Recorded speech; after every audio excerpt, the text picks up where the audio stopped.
Good morning, everyone. My name is Arpan Banerjee. I'm a doctoral fellow at the Department of East Asian Studies, University of Delhi, and academic counselor here at INDU. And from today, we'll start the paper, Introduction to International Relations. So I welcome you all to today's learning session. And this is the first class that we are going to have on this paper, that is Introduction to International Relations, and the code of this paper is BPSC 134. So let us begin our learning session today. I welcome you all to today's learning session. So in today's class, we'll be covering the very first block of this paper. The first block of this paper is pertaining to the introduction of this paper, introduction to this paper, which itself is called Introduction to International Relations. So in today's class, we'll be doing the first unit, that is Understanding International Relations. And in the subsequent classes, we shall be doing the second and the third units, which this block consists of, which make up this first block. The second unit is pertaining to the basic concepts, the elements of national power. What are the elements of national power? National interest, balance of power, and also we'll be discussing about collective security. And moving on, in the third unit, we shall be discussing about the evolution of the world system up to the Second World War. So now let us begin our first unit, that is Understanding International Relations. So as we all know that the international relations is an area in political studies that deals with the relations among sovereign states. It studies the behavior of states with each other and with international entities. It examines the conflicts and cooperation among states, functions and role of international organizations and mechanisms, such as the United Nations, World Trade Organization, and the Nuclear Suppliers Group. The role of multinational corporations, MNCs, the working of state and non-state actors, and also it deals with the ways to deal with new challenges like climate change, terrorism, refugees, and migrants, etc. Now, understanding international relations, it helps in exploring and offering different visions of the world order, which can hopefully further the cause of global peace and development. Two mainstream perspectives, namely realism and liberalism, have dominated the understanding and interpretation of international relations since the 1930s. This is called the first great debate. Now, these perspectives were understood traditionally in terms of diplomacy, military, and strategic capabilities, and methods of deploying them. The second great debate took place between the behavioralists and the traditionalists in the 1960s over whether behavior of actors, state or non-state, should be the criteria for explaining the international relations. In the 1970s and 1980s, the third great debate took place, also called the inter-paradigm debate. Now, this was between liberals and realists on one side and the Marxists on the other side. The Marxists understood international relations primarily in economic terms. The fourth great debate started in the late 1980s and was between the positivists and the post-positivists. So positivists want their theories to be understood as objective knowledge grounded in facts. Now, for example, realists explain that the world is an anarchical place and states behave through zero-sum relations, whereas post-positivists base their theories in values and subjectivity. For example, feminists, they believe that the world is patriarchal and an egalitarian world order can only be achieved when women are treated fairly and equally. Now, in this unit, we shall be describing and analyzing the two mainstream theoretical frameworks of realism and liberalism, And we shall follow it up with a brief description of critical theories of international relations, mostly the Marxist and neo-Marxist theories. So let us begin with realism. Realism is also called political realism. It believes that states are power seekers. They say that the world is an anarchical place where there is no central authority to regulate the behavior of states. A security dilemma exists where any state can attack another state anytime. So states, they seek to enhance their military and strategic powers to protect their territory and sovereignty. Now, states are self-interested in either enlarging their powers or in protecting and defending themselves from the attack. So realists believe that states behave like humans. Commenting on human nature, Thomas Hobbes, a 17th century political thinker, once said that life of a man is solitary, poor, nasty, brutish, and short. So state, like man, is egoistic, and it enters into constant conflicts with other states to look after its own security and interests.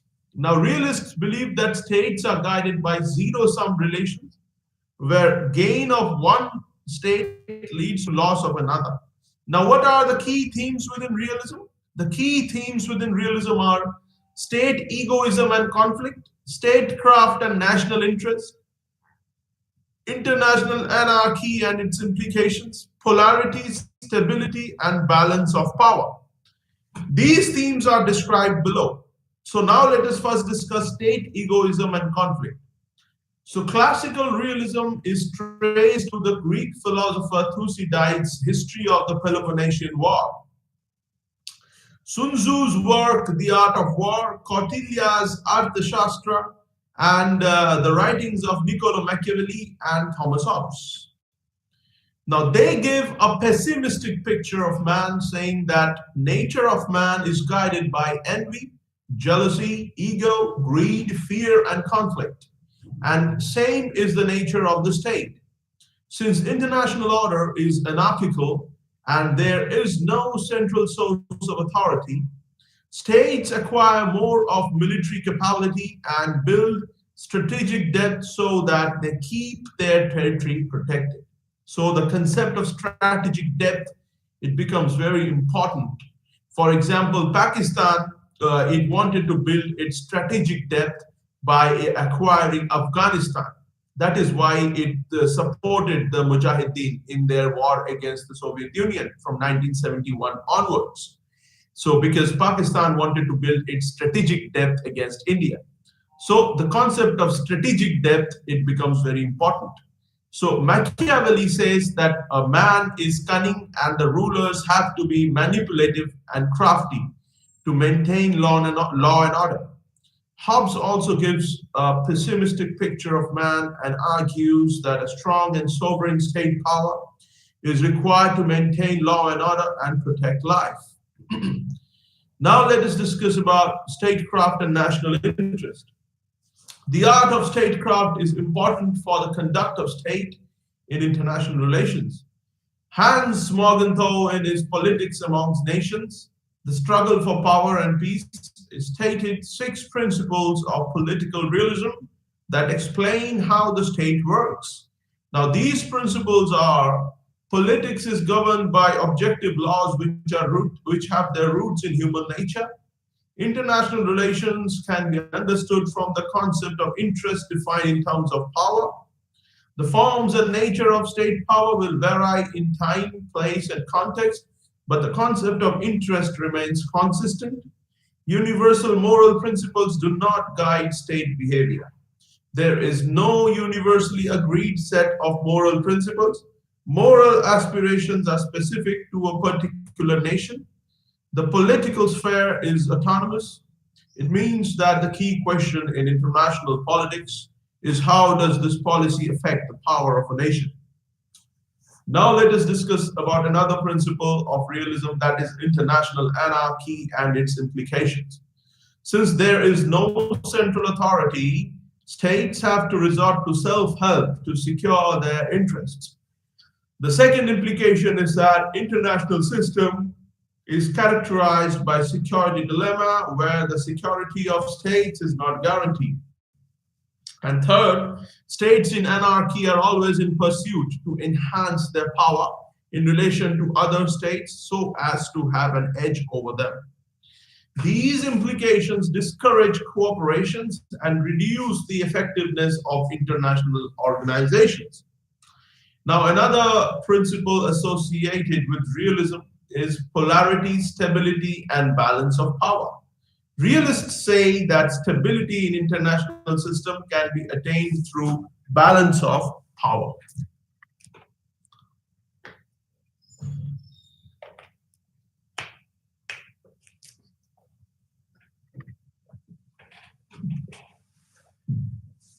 Now let us discuss the concept of neorealism. So Kenneth Waltz, in his book Theory of International Relations, which was published in 1979, he propounded this theory of neorealism. It is also termed as structural realism. Kenneth Waltz focused on the structure of international system, on its interacting units and the continuities and changes of the system. He departed from classical realism and said that it is important to understand the behavior of international system before studying the behavior of states. Kenneth Waltz explained that the security dilemma exists not because the state's behavior is similar to human nature, but rather that the international system is anarchical and it does not have a central authority to govern. The anarchical international system creates fear and insecurity in states that compels them to maximize their security and power and act in a zero-sum way. Therefore, it is the structure of the international system that determines the actions of the state. Neorealism or structural realism reaches many of the same conclusions as classical realism. However, it does so by looking at systematic rather than individual and state level causes. This means that it focuses less on human nature and more on the anarchic structure of the international system in which states operate.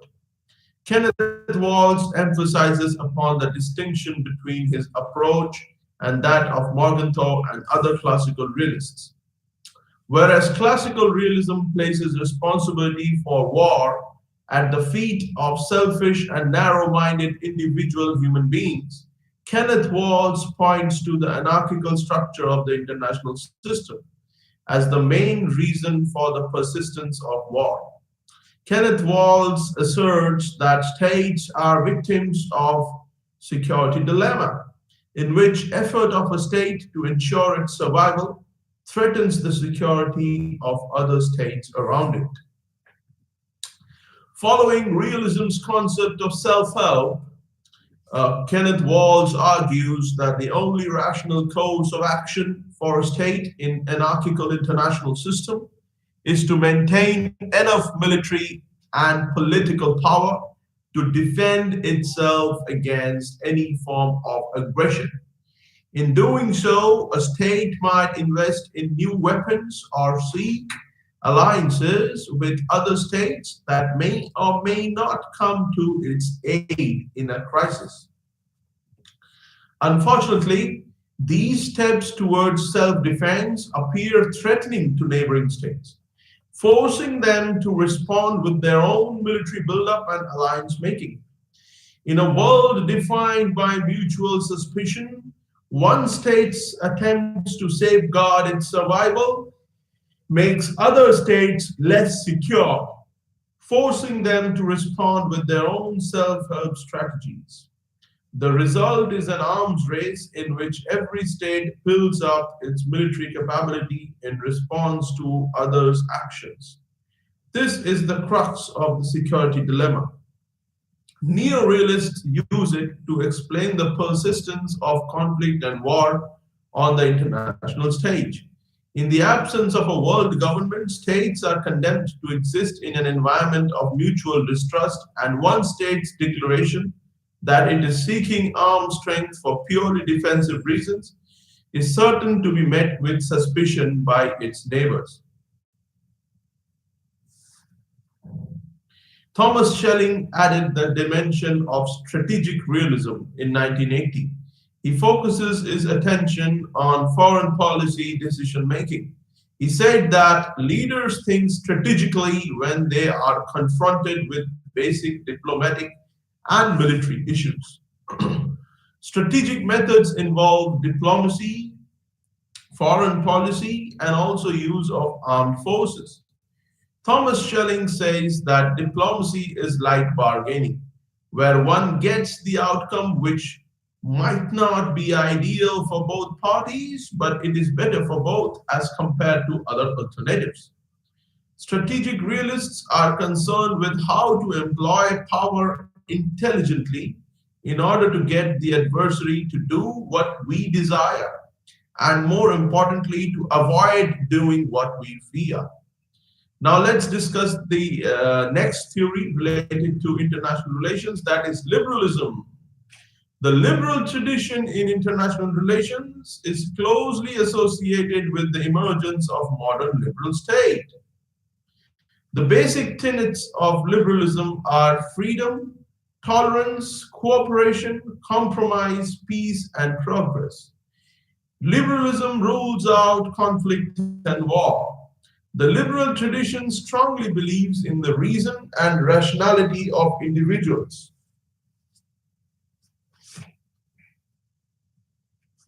Liberalism believes that through cooperation and compromise, conflicts of society can be resolved. Tolerance is the key for building harmony and avoiding conflicts. Unlike realists, liberals do not believe that human nature is evil. Rather, humans are sociable, rational, competitive, and collaborative. John Locke, a 17th century liberal philosopher, emphasized on the protection of rights of life, liberty, and property of an individual. John Locke advocated limited and constitutional state so that it does not infringe on the freedom of an individual. Jeremy Bentham, another prominent liberal philosopher, coined the term international law and enlarged the concept of interconstitutional state, which would aim its greatest happiness of the greatest number. Immanuel Kant expanded the argument and emphasized on the establishment of constitutional and mutually respectful republics that could lead to perpetual peace and progress. Post-1970s, liberalism was revived under neoliberalism. Key themes within liberalism are interdependence liberalism, republican liberalism, and liberal institutionalism as discussed below. Now let us first discuss about interdependence liberalism. Now, interdependence liberalism, it emphasizes on free trade and mutually productive economic relations. The idea can be traced back to the birth of commercial liberalism in 19th century, drawn from the thoughts of David Ricardo, Richard Cobden, and John Bright. Free trade allows each country to develop the goods and services in which they have a comparative advantage from other countries. This creates economic interdependence and reduces the probability of war. Cobden and Wright argue that free trade would bring people from different races, creeds, and languages and tie them in bonds of eternal peace. Robert Keohane and Joseph Nye call it complex interdependence, where actions of one country affect the other countries. And this is not only related to economic sphere, but also extends to the areas of climate change, economic development, and human rights. Now let us discuss the next strand of liberalism, that is Republican liberalism. Liberals believe that external behavior of states is influenced by their political and constitutional makeup. Authoritarian states are generally viewed as aggressive and militaristic, whereas democratic states follow more of a peaceful and cooperative methods in their dealings. With the collapse of communism, the democratic peace thesis re-emerged. Francis Fukuyama, in his book End of History and the Last Man, said that democracy is the order of the world. Market capitalism and liberal democratic principles have won the ideological war. Freedom, trade, and principles of cooperation are the basic tenets on which the world will govern itself. Liberals quote the 16th century German philosopher Immanuel Kant, who said that democracies do not fight, and therefore democracies lead to the establishment of zone of peace. Immanuel Kant said it in his book Critique of Pure Reason. He was a native of Königsberg, which is now occupied by, which is now a part of Russia. It's called Kaliningrad. Now let us discuss the next strand of liberalism, that is liberal institutionalism.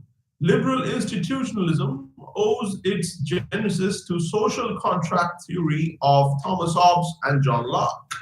Social contract theorists say that an external sovereign power is required to prevent society from barbarous and chaotic state of nature. Similarly, international order is anarchical and is not governed by central authority. Hence, it requires an international organization to establish rule of law that would be based on collective security and respect for international law.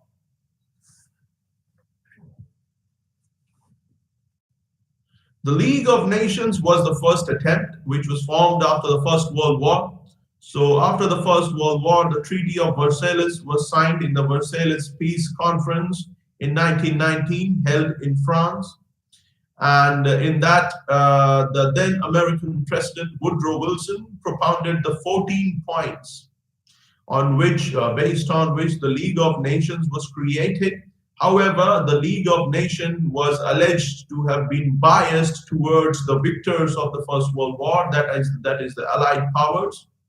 It was said that the League of Nations, it imposed two harsh conditions on Germany.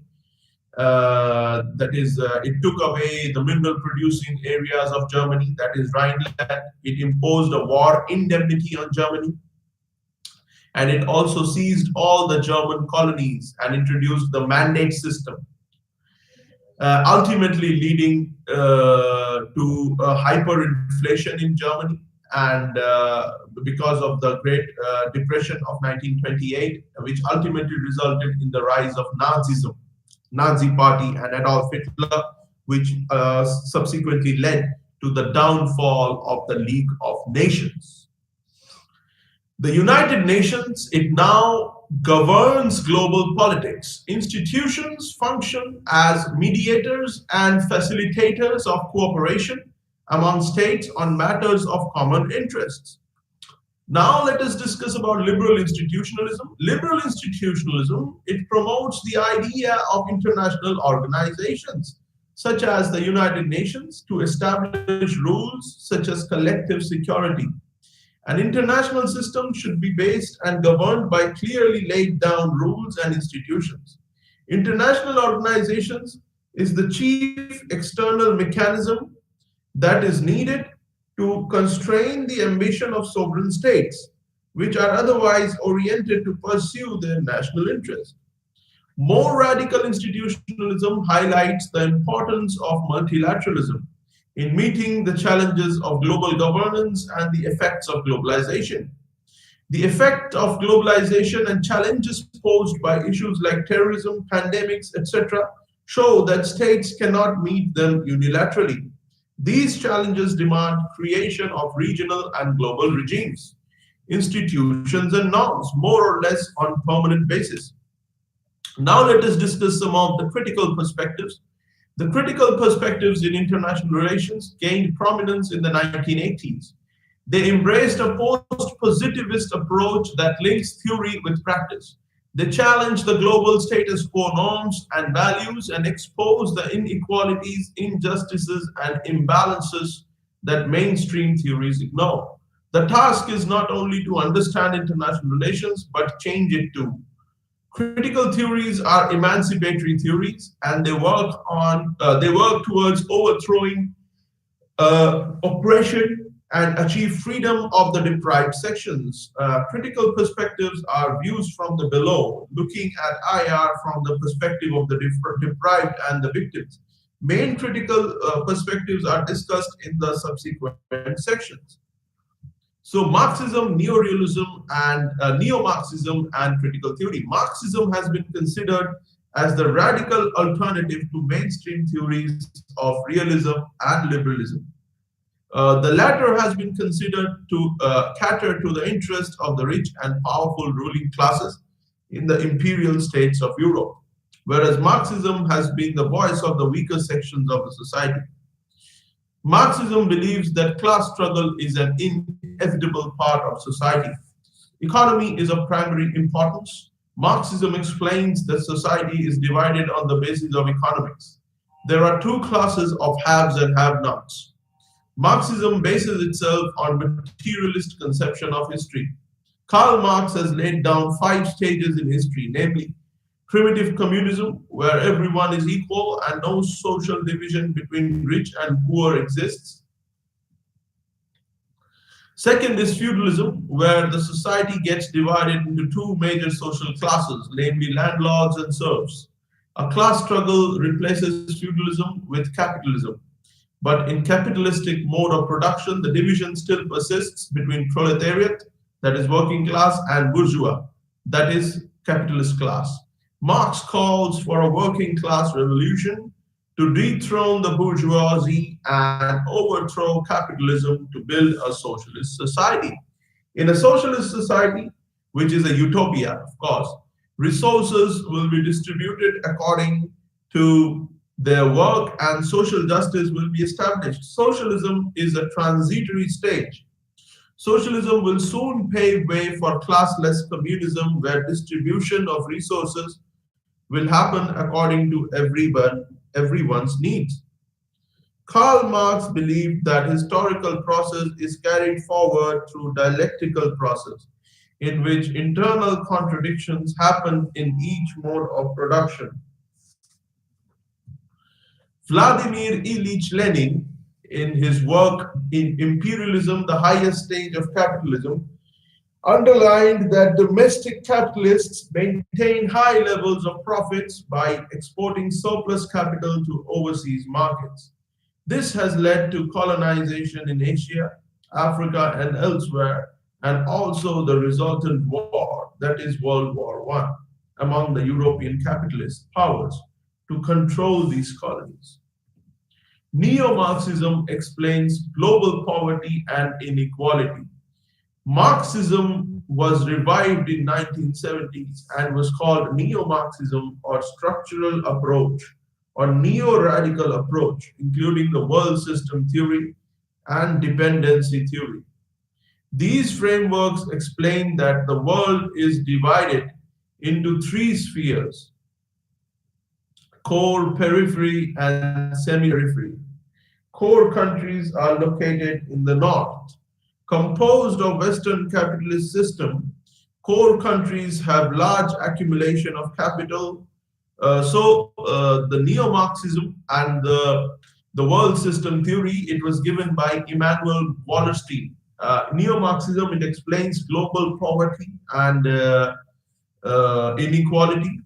Marxism was revived in the 1970s and was called neo-Marxism or structural approach or neo-radical approach, including the world systems theory and the dependency theory. The world systems theory was propounded by Immanuel Wallerstein. It divides the world into three categories: core, periphery, and semi-periphery. In the core are placed those Western capitalist developed countries, which are also called the metropole or the metropolis, who derive all the benefits of the so-called free trade. or even in today's era, the globalization. And the peripheral countries, they are mostly countries located in South America and Africa and Asia, from where these core countries they take the raw materials. For example, countries like Democratic Republic of Congo, or countries like Ghana, or countries like Bolivia, from where raw materials are taken. For example, diamonds are taken from Congo, gold is taken from Ghana, and minerals like silicon and lithium, they are mined from these South American countries like Chile and Bolivia and Peru. So these are the peripheral countries, or the countries which consist of the periphery, which provide raw material. Now, next comes the semi-peripheral countries, which provide labor through this phenomena called outsourcing. Countries like India, Philippines, developing countries, they are the part of the semi-periphery. And finally come the core countries, the Western developed countries like the United States of America, Canada, the West European countries like France, Germany, or the Scandinavian countries of Norway, Sweden, uh, Finland, Denmark, Iceland. So these are the highly developed, or the countries like Australia, New Zealand, the countries of the core. So, and dependency theory, which was one of the major proponents of dependency theory, is Ande Gunder Frank and Samir Amin, and also Cardoso. They say that the core countries, they make the peripheral countries dependent on them, or the developed countries, they make the developing or underdeveloped countries dependent upon them. So that is the dependency theory. So, in the 1970s, neo-Marxism, or structural approach, or neo-radical approach, it emerged, and it included the world systems theory of Emmanuel Wallerstein and the dependency theory of Andre Gunder Frank. These frameworks explain that the world is divided into three spheres: core, periphery, and semi-periphery. Core countries are located in the global north. Now there is this categorization of the global north and the global south. Global north includes the developed countries, and global south includes the developing and underdeveloped countries. This framework, it replaced the framework which existed before this, that is the framework of the three worlds. The first world consisted, this was the framework which existed in the Cold War era: the first world, second world, and third world. The first world consists of the developed West European and North American countries. The second world consisted of the countries which were part of the Warsaw Pact, or which were part of the Soviet Union-led Communist alliance. And the third world consisted of the non-aligned countries like India, Yugoslavia, Myanmar, Indonesia, Egypt. However, after the end of the Cold War and the collapse of the Soviet Union, this three worlds categorization became redundant and obsolete, and now we are using the categorization of global north and global south. And India right now is engaged in advocating the interests of the global south. The recently held G20 summit was can be considered as an example of India's attempt to voice the concerns of the global south. And also at the WTO negotiations, India has been voicing the concerns of the global south, and also has been demanding for a new international economic order. Now, composed of Western capitalist system, one of the earliest attempts to voice the concerns of the global south was made in the 1970s, when the G77 was formed. Now, composed of Western capitalist system, the countries of the core, they have large accumulation of capital. They possess high technological know-how. They have high skilled workers and high wages and greater investment. On the other hand, peripheral countries are the ones located in the global south, and they are poor and mainly agricultural. Peripheral countries have low capital, low technological know-how, have large unskilled workforce which is paid low wages. Subsistence economy and large unemployment are the features of the peripheral economies. These peripheral countries also have no investment opportunities. Semi-peripheral countries are the ones in which some manufacturing occurs, but capital is not concentrated as in poor countries. The core or the semi-peripheral countries exploit the periphery for their resources and cheap agricultural products and cheap labor. With low technological know-how, which is also expensive, export of technology from the core to peripheral or semi-peripheral countries is very low. So these peripheral countries, they continue to remain underdeveloped or marginalized. Andre Gunder Frank, in his work Capitalism and Underdevelopment in Latin America, calls it the development of underdevelopment. Other prominent advocates of this theory are Samir Amin, Emmanuel Wallerstein, and Raul Prebisch. United Nations Economic Commission for Latin America, under its head Raul Prebisch, did the initial work on center periphery thesis in the 1940s and 1950s.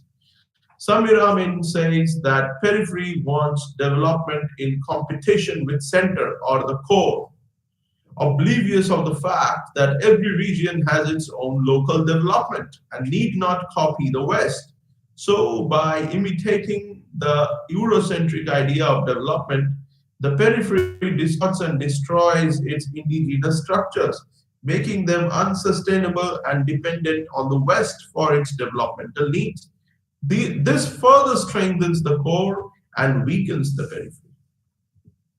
Dependency theorists say that dependency is a form of international interdependence in which regions having surplus wealth want to loan out their money to peripheral countries. Dos Santos, a dependency theorist, defines dependence as a situation in which the economy of a certain country is conditioned by the development and expansion of a core or center economy. Let us have a look at critical theory. The term itself suggests that the theory has been critical of oppression and unjust system of the society.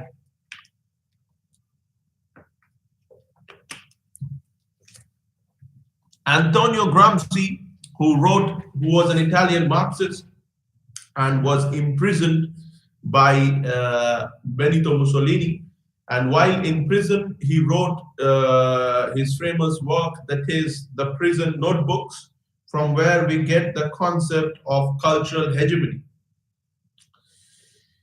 Antonio Gramsci explained that capitalist class does not solely work on unequal economic and political power, but also through hegemony of bourgeois ideas. That is itself the concept of cultural hegemony.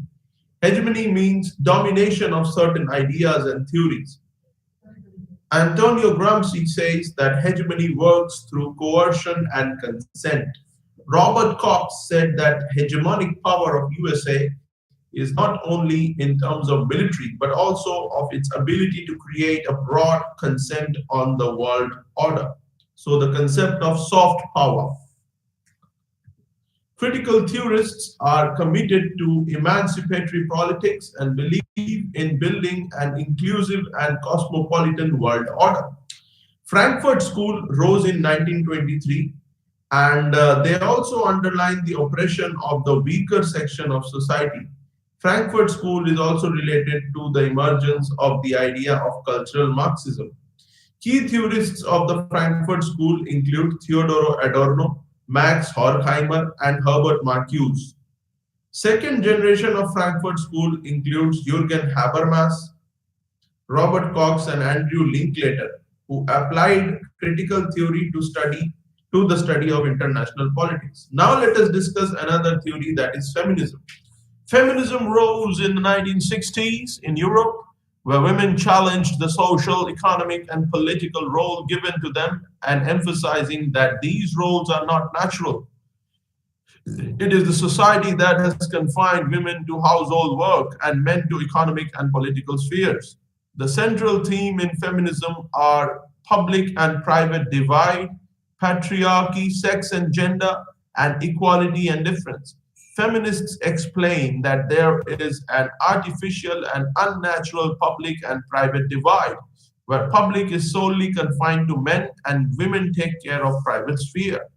Politics, like political parties and government, fall in the realm of public life, dominated by men. Feminists insist that private life, such as family and relationships, are also part of political sphere. Betty Friedan remarked that all personal is political. Feminists ask for breaking down of public and private spheres that will transfer responsibilities to the state and seek provision of generous welfare to women and support programs. Feminists have attacked patriarchal nature of society that allows the male head of the family to decide for women. Women cannot have her own choice. Feminists further elaborate on the sex and gender classification.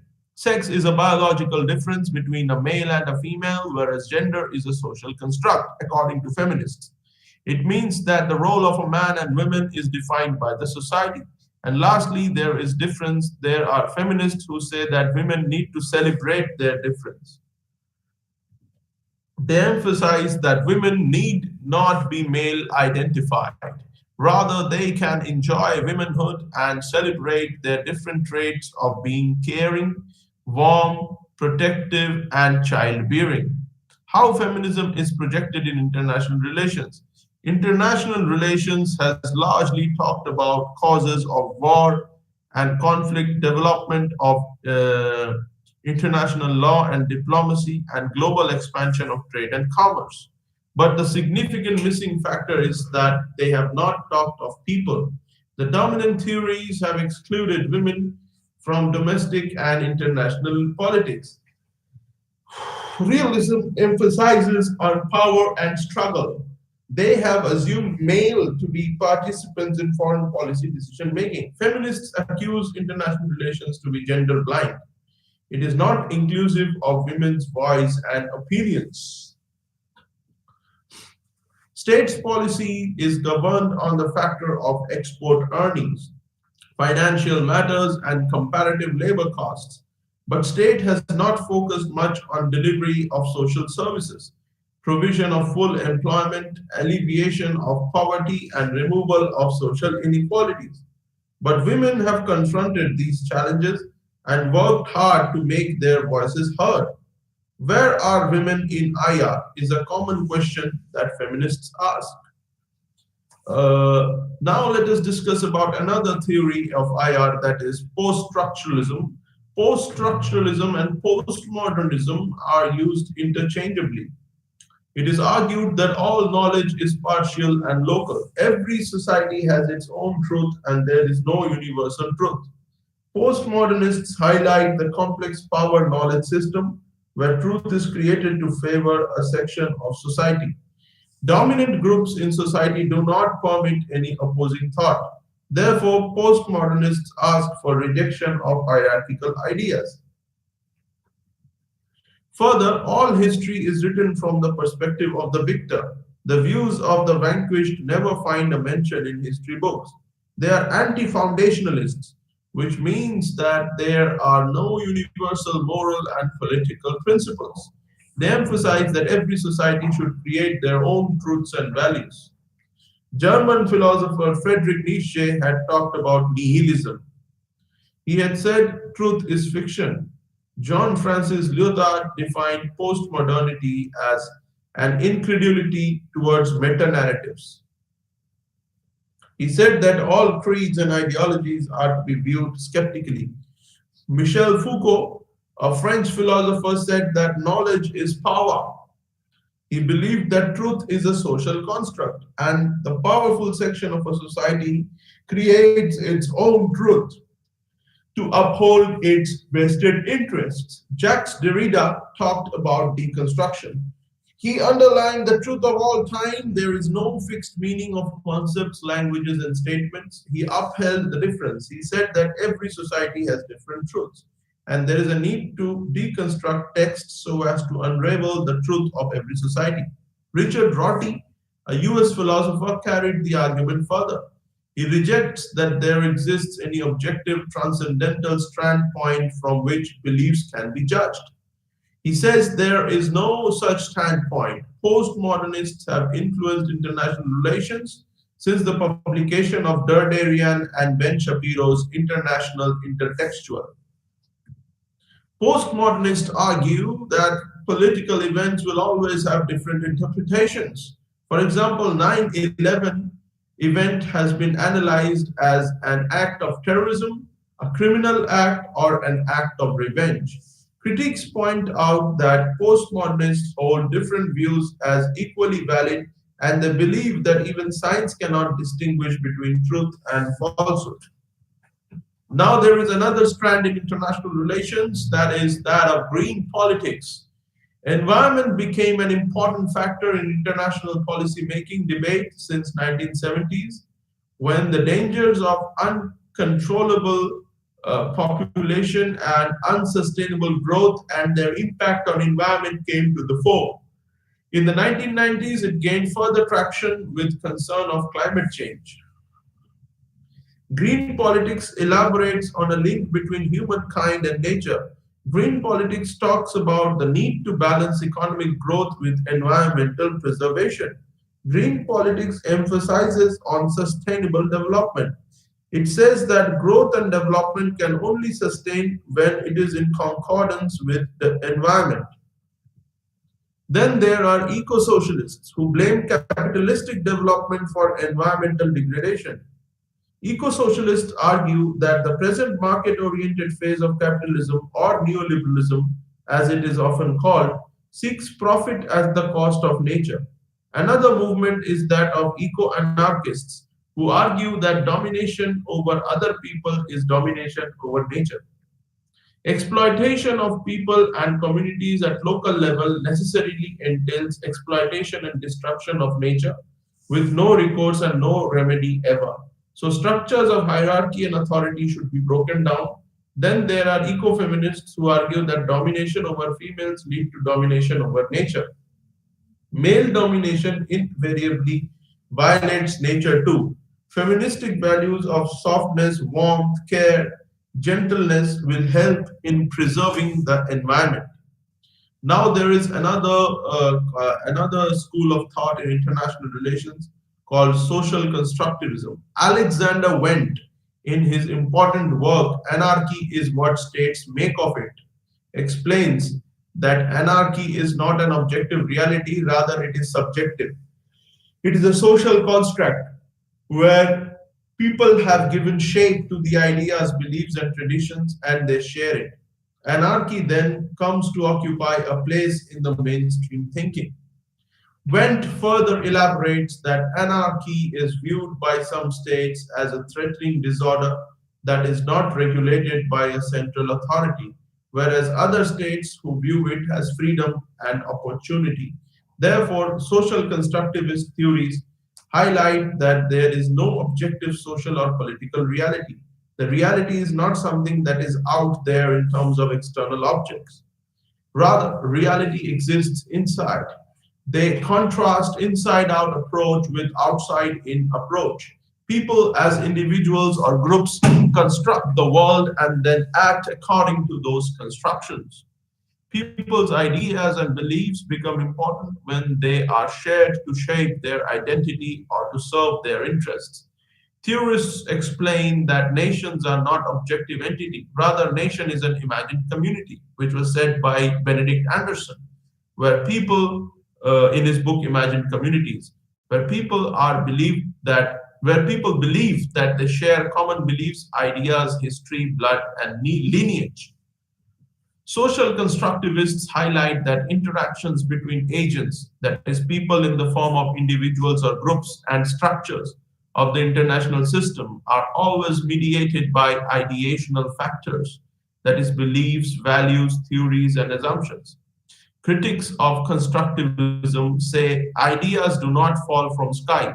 Ideas are formed after seeing the social, economic, and political reality. Constructivism is an influential post-positivist approach that gained prominence after the Cold War. Post-colonialism.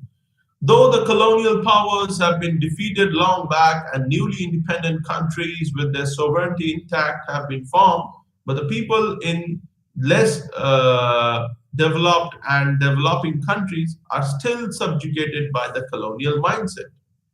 Edward Said developed the idea of Orientalism, wherein he explained that the Western culture and political hegemony over the Orient has been maintained through producing a literature or perpetuating a thinking that demeans or belittles non Western people and their culture. For example, a typical Orientalist view is that India is a country of snake charmers, magicians, sadhus, and nothing worthwhile in the field of science and technology has ever been achieved. The statement highlights that India is not a progressive, modern, and developed country, but a believer of superstitions. Of course, such a viewpoint is biased, but the bias is an act of Western domination and hegemony over the Orient. Other such examples of post colonialism include lustful Turks and mysterious East. Post colonialism exposes how the Western world establishes its ideological domination. They explain that the white man's burden theory is farce and it is just a way to keep the less developed and developing countries under the Western rule, cultural and intellectual, and to deprive them of their confidence. Developmental aid and humanitarian interventions, the two hugely celebrated Western concepts, are classical examples of post colonialism, where rich and powerful countries continue to interfere in the affairs of the state and dictate their terms. The World Bank and the International Monetary Federation have also become tools of these developed countries. Post colonialism exposes the hierarchy of thoughts in the international community, where Western ideas rule over indigenous thoughts and culture. Post colonialism makes an effort to legitimize non Western and sometimes anti Western ideas, culture, and traditions. Post colonialism had emerged in the interwar period, 1919 to 1945, but gained high point only after World War II. This happened because the imperial powers, namely British, Dutch, French, and other colonial European countries, got defeated by the national freedom movement waged by the colonies. So the British were ousted from the Indian subcontinent, the Dutch were ousted from Indonesia, the French were ousted from Southeast Asia, which was called French Indochina, from Vietnam, Cambodia, and also the African countries also ousted the French. That is, Algeria ousted the French, Kenya ousted the British, uh, and the Portuguese were the last to leave. Portuguese left India in 1961. Then in Africa, Portuguese kept on controlling countries like Angola and Mozambique. Mozambique was under Portuguese control for a long time until it freed itself from Portuguese control. So these colonial powers, they got defeated by the national freedom movements waged by the colonies. Though the colonies were influenced by the liberal ideas of freedom and democracy, but to fight against the colonizers and to attain the goal of social justice and emancipation, many liberal movements took the help of socialist and revolutionary Marxist ideas.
in Hinduism.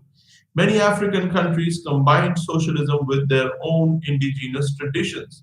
Countries like Tanzania, ruled by Julius Nyerere, critics of post-colonialism have argued that by leaving Western ideas, post-colonialists have refused progressive politics in place of traditional values and authority structures. Feminists argue that abandoning Western ideas has hindered progress of their movement, as most indigenous cultures suppress the rights of women. Theories are important to understand international relations. Theories give shape and structure to the confusing and shapeless reality. Realist theory explains international behavior according to aggressive human nature, the insecurity of state elites, and the pursuit of national interest by the sovereign state in an otherwise anarchic international context where there is no supranational authority to enforce law and order.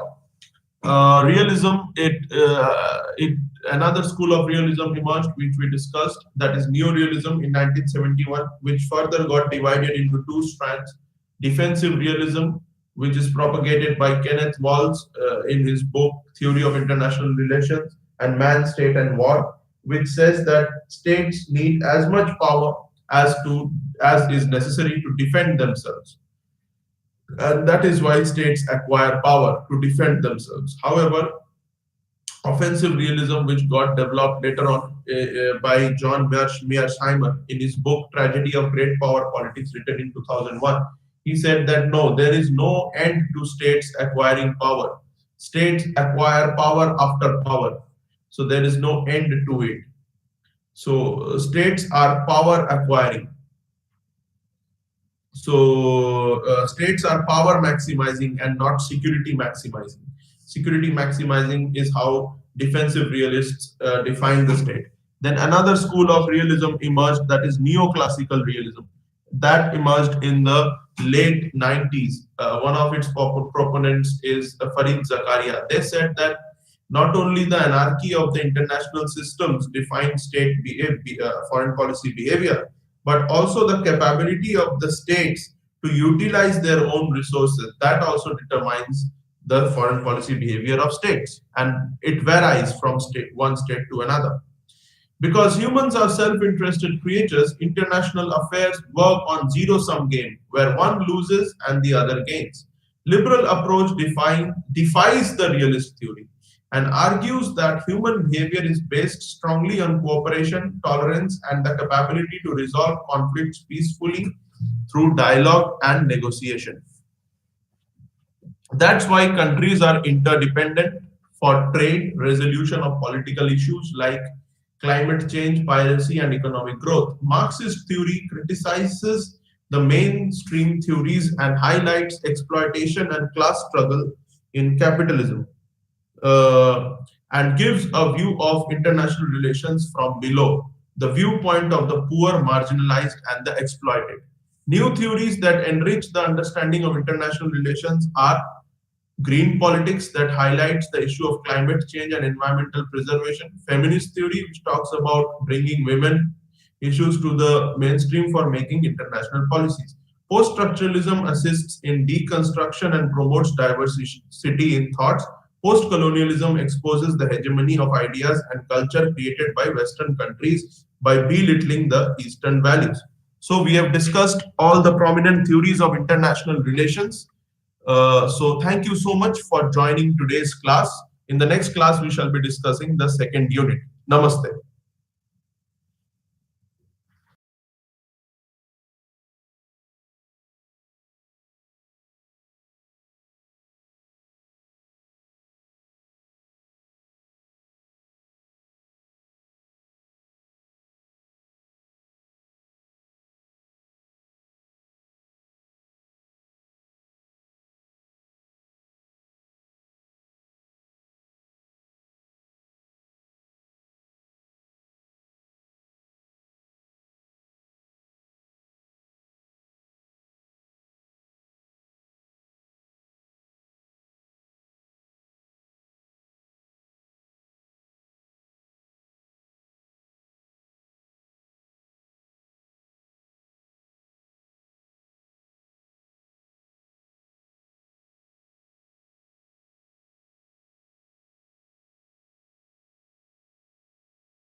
ఈరోజు మనము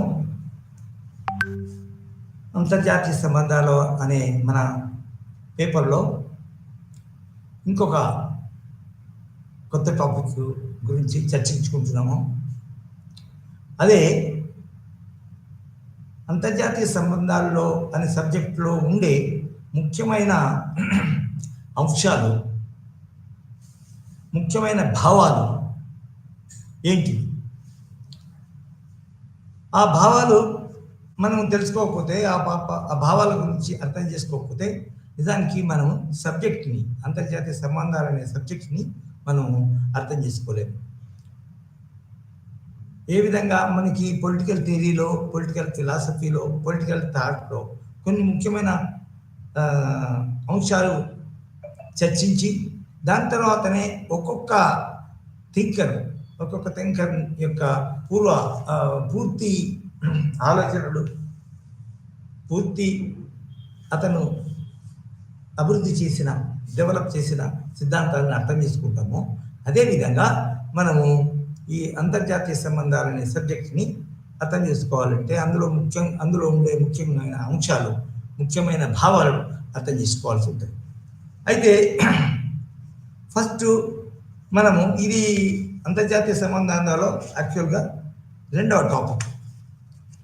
మొదటి topic ఏంటంటే అంతర్జాతీయ సంబంధాలు అంటే ఏంటి? అంతర్జాతీయ సంబంధాలు అంటే ఏంటి? అది పొలిటికల్ సైన్స్లో, రాజనీతి శాస్త్రంలో ఎటువంటి ప్రాముఖ్యత కలిగి ఉన్నది? రాజనీతి శాస్త్రాల్లో అది ఎంత ప్రాధాన్యత కలిగి ఉన్నది అనేది మనము చేసుకోవాలి, అర్థం చేసుకోవాలి. First let us go back a bit to the the importance and the meaning of the main topic. First of all ఏంటంటే ఇంటర్నేషనల్ రిలేషన్స్ అంటే ఏంటి అంటే అంతర్జాతీయాల మధ్య సంబంధాలు. అంటే మనము జాతి తర్వాత స్టేట్ అని అంటాము. సామాన్యంగా ఏమంటున్నామంటే మనము ఒక ఇండియా అనేది జాతి అని అంటారు, ఇండియన్ నేషన్ అంటారు, తర్వాత ఇండియన్ స్టేట్ అంటారు. అసలు నిజానికి వీటి మధ్య, ఈ రెండింటి మధ్యన లీగల్గా ఏ భేదం లేదు. ఈ రోజుల్లో ఇండియన్ నేషన్ అంటే ఇండియన్ స్టేట్ ఒక ఏంటంటే దానికి స్టేట్ అనేది ఒక న్యాయబద్ధమైన, చట్టబద్ధమైన, ఒక పలానా హక్కులు కలిగినవి. అంటే ఇతర దేశాల ఎడల కొన్ని హక్కులు కలిగి ఉండటాన్ని, అట్లా ఉన్నదని మనము భావించినప్పుడు దాన్ని స్టేట్ అంటాం. కానీ అదే ఒక నేషన్ అంటే ఏంటి అంటే ఒక ఐడెంటిటీ. అయితే ఆ నేషన్లో వేరే ఇంపార్టెంట్ అర్థాలు వస్తాయి. ఫర్ ఎగ్జాంపుల్ ఆ స్టేట్లో, ఆ స్టేట్ ఎక్కడైతే జాతిలో ఉందో ఆ జాతి యొక్క లక్షణాలు ఏంటి, ఆ జాతి యొక్క కల్చర్ ఏంటి, ఆ యొక్క నేషనాలిటీ పేరు ఏంటి, ఆ యొక్క అందులో ఆ జాతి పేరేంటి అనేది ఇటువంటి వస్తాయి. సో అయితే ఇక్కడ మనము ఇంటర్ స్టేట్ రిలేషన్స్ ఎందుకు అనకూడదు అని కూడా మనము ప్రశ్నించుకోవచ్చు. ఇంటర్నేషనల్ రిలేషన్స్ ఎందుకు అనాలా, ఇంటర్ స్టేట్ రిలేషన్స్ కూడా అనుకోవచ్చు కదా. అంటే ఇక్కడ వచ్చేది ఏంటంటే, ఇప్పుడు ఒక మన నేషన్ అంటే అన్ని కోణాల నుంచి మనం కన్సిడర్ చేసుకుంటాం.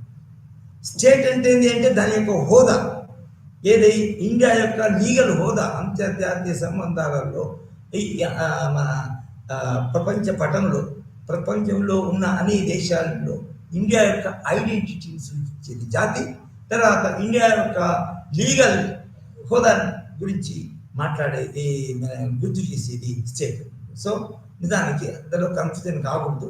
సో అంతర్జాతీయ సంబంధాలు అంటే నిజానికి అంతర్రాష్ట్ర సంబంధాలే, అంతర్దేశీయ సంబంధాలే. మన దేశం కూడా నొచ్చు, స్టేట్ అంటే దేశం కూడా నొచ్చు. ఎందుకంటే రాష్ట్రం అంటే మన ఇండియన్ స్టేట్, తర్వాత American state of Washington, California, తర్వాత Indian state of Andhra Pradesh and Manipur, అట్లా మిస్అండర్స్టాండింగ్ వస్తుంది. కాబట్టి మనం అంతర్జాతీయ అంతర్దేశీయ సంబంధాలు కూడా మనం అంటే తప్పేం లేదు. సో ఈ విధంగా మనము ఇది అర్థం చేసుకున్నాం. అయితే ఇక్కడ ఈ దేశాలు జాతులు అనేటివి నిజానికి మనకు ఇదివరకే చర్చించుకున్నాము, ఇప్పుడు కూడా కొంచెం చర్చించుకున్నాం. ఈ దేశాల అంతర్జాతీయ అని అన్నప్పుడు ఆ జాతి ఏదైతే ఏ రాష్ట్రంలో ఆ జాతి కలిగి ఉన్నదో, ఏ రాష్ట్రం గురించి అది సూచిస్తున్నదో రాజ్యం అంటే బాబు ఆ రాజ్యం నిజానికి ఇది ఒక ఇతర రాజ్యాల నుండి స్వతంత్రంగా ఉంటుంది. మనము స్టేట్ యొక్క మనం ఇదివరకు నేర్చుకున్నాం, స్టేట్ యొక్క మన ముఖ్య లక్షణాలు ఎలిమెంట్స్ ఆఫ్ ద స్టేట్ అని నేర్చుకున్నాం.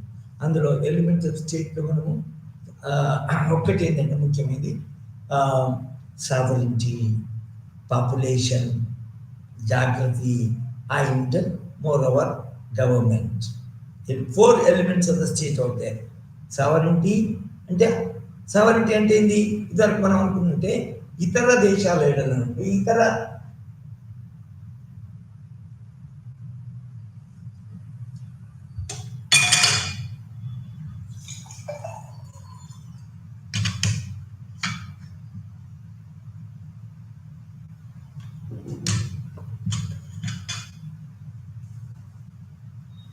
ఇతర దేశాల నుంచి స్వతంత్రమై ఉండడాన్ని, సార్వభౌమాధికార అనే లక్షణం కలిగి ఉండి ఇతర దేశాల నుంచి ఇండిపెండెంట్గా స్వతంత్రంగా ఉండడాన్ని నిజానికి సావరిటీ అంటారు. రెండవది ఏంటి అంటే టెరిటరీ.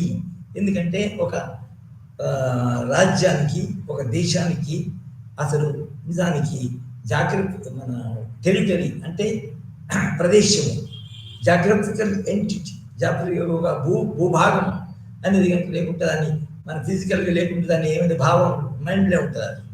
సో సావరిటీ, టెరిటరీ, తర్వాత పాపులేషన్. అందులో పాపులేషను నిజానికి ఆ దేశానికి చెంది, ఆ ప్రదేశానికి చెంది, అక్కడనే పుట్టి అక్కడనే పెరిగి ఉన్న జనాభా ఏదైతే ఉంటుందో ఆ జనాభా కూడా ఆ దేశానికి చాలా ముఖ్యమైనది. తర్వాత ఈ 3 అయిన తర్వాత ఆ జనాభాను పాలించడానికి గవర్నమెంట్, ప్రభుత్వము అనేది కూడా ముఖ్యమైన అంశం. So these are the 4 elements of the state: sovereignty, territory, population and government. So మనం ఏదైతే అంతర్జాతీయ సంబంధాలు అంటే, జాతి అంటే రాజ్యము లేక దేశం అనుకున్నాం కదా, ఈ అంతర్దేశీయ సంబంధాలు, అంతర్రాజ్య సంబంధాలు ఏవైతే ఉన్నాయో ఇది ఒక యూనిటీ. ఆ సంబంధాలలో ఇది ఒక యూనిటీ అంటే అంతర్జాతీయ సంబంధాలు, అంతర్జాతీయ రాజకీయాలు అంటే మనం ఏమనుకుంటున్నామంటే ఇటువంటి ఈ గుణాలు కలిగి ఎన్నో దేశాలు ప్రపంచంలో ఉన్నాయి. ఒకటి సంబంధాలు ఉన్నాయి. ఆ సంబంధాలను కొన్ని రూల్స్ ప్రకారము ఆ సంబంధాలను కొన్ని సంబంధాలు కలిగి ఆ సంబంధాల వల్ల లాభం పొందుతూ తర్వాత ప్రశాంతంగా ఉండి ఒకరి యొక్క శ్రేయం ఒకరి యొక్క శ్రేయం ఇంకొక మన దానికి అనుగుణంగా ఒక దేశం యొక్క శ్రేయోభిలాషి ఇంకొక శ్రేయోభిలాషి అయితే తర్వాత ఏ విధంగా మిగిలాలా, యుద్ధం లేకుండా ప్రశాంతంగా అన్ని దేశాల అభివృద్ధి వరకు, తర్వాత ఒక దేశానికి ఉన్న అవసరాలను ఆ అవసరం తీర్చుకోవడానికి అవకాశం లేకుంటే అవసరాలను తీర్చుకోవడానికి ఇంకొక దేశాన్ని రిక్వెస్ట్ చేయడము, సంబంధాలు పెట్టుకోవడము, ఇంకో దేశాలు దానికి సంబంధించిన అవసరాలను తీర్చుకోవడానికి సంబంధాలు ఏర్పరుస్తాయి. ఇవన్నీ కలిసి దానికి సంబంధాలు కలిసి మన తదనుగుణంగా ప్రశాంతతకు, శాంతికి అనుగుణంగా ఉండడానికి పనికొచ్చే సంబంధాలను నిజంగా అంతర్జాతీయ సంబంధాలు అంటారు.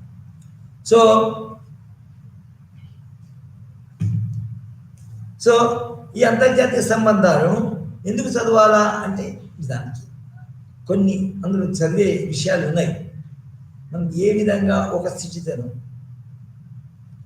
మనము దేశానికి అంతరంగికంగా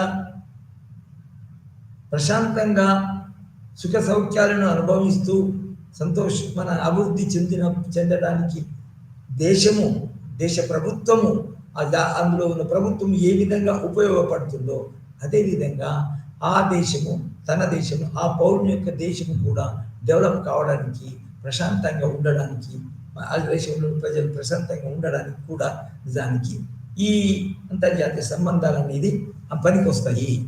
అంతర్జాతీయ సంబంధాలు అనేది సరి అయిన అంతర్జాతీయ సంబంధాలు అనేది అవసరం ఉంటాయని.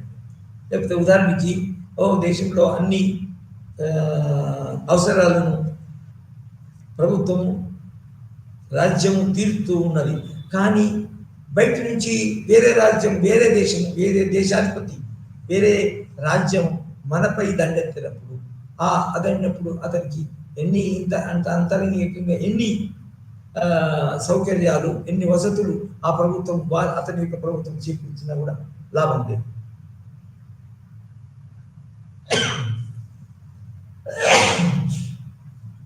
కాబట్టి ఆ దేశము ఇతర దేశాలతో కూడా దిశల నుండి అగ్రెషన్ కానీ ఇంకేది కానీ దండెత్తడం కానీ సెక్యూరిటీగా సురక్షితంగా ఉండాలి. కాబట్టి అంతేకాకుండా ఒక దేశంలోని ప్రజలు, పౌరులు అన్ని ఏ సమస్యలు లేకుండా పర్టికులర్గా ఫుడ్, తర్వాత మన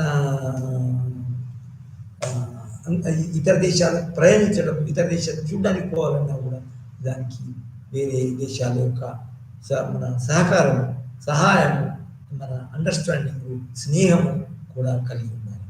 సో అంతర్జాతీయ సంబంధాలు అనేవి ఒక దేశంలోని పౌరులకు కూడా అవసరమే. ఒక ప్రభుత్వానికే ఒక ప్రైమ్ మినిస్టర్ ఉన్నాడు అనుకోండి, ఆ ప్రైమ్ మినిస్టరు లేకపోతే మన రాష్ట్రాల్లో ఉన్న ముఖ్యమంత్రులు వీళ్ళకి సంబంధించిన ఈ అంతర్జాతీయ అంశాలు కాబట్టి నిజానికి ప్రతి పౌరులకి అవసరం లేదు, అంత ఇంపార్టెంట్ కాదు అది అంతర్జాతీయ సంబంధాలు అంటే మాత్రము మనము తప్పులో కాలేసుకుంటే అది నిజానికి తప్పుగా అర్థం చేసుకున్నట్టే. ఎందుకంటే మనము ఫ్యూచర్లో అంతర్జాతీయ సంబంధం గురించి నేర్చుకోవడము, అంతర్జాతీయ సంబంధము క్లాసులో నేర్చుకోవడము, అంతర్జాతీయ సంబంధాలను చర్చించుకోవడము, దాని తర్వాత వాటిని చదివి ఏ విధంగా మనం మన దేశాన్ని ఇతర దేశాలతో సత్సంబంధాలు కలిగి ఉండేట్టుగా చూడడము అనేది నిజానికి అంతర్జాతీయ సంబంధాల అధ్యయనం ద్వారా దానికి మనము ఇందులో విజయం సాధించవచ్చు. సో ఇది అంతర్జాతీయ సంబంధాలు.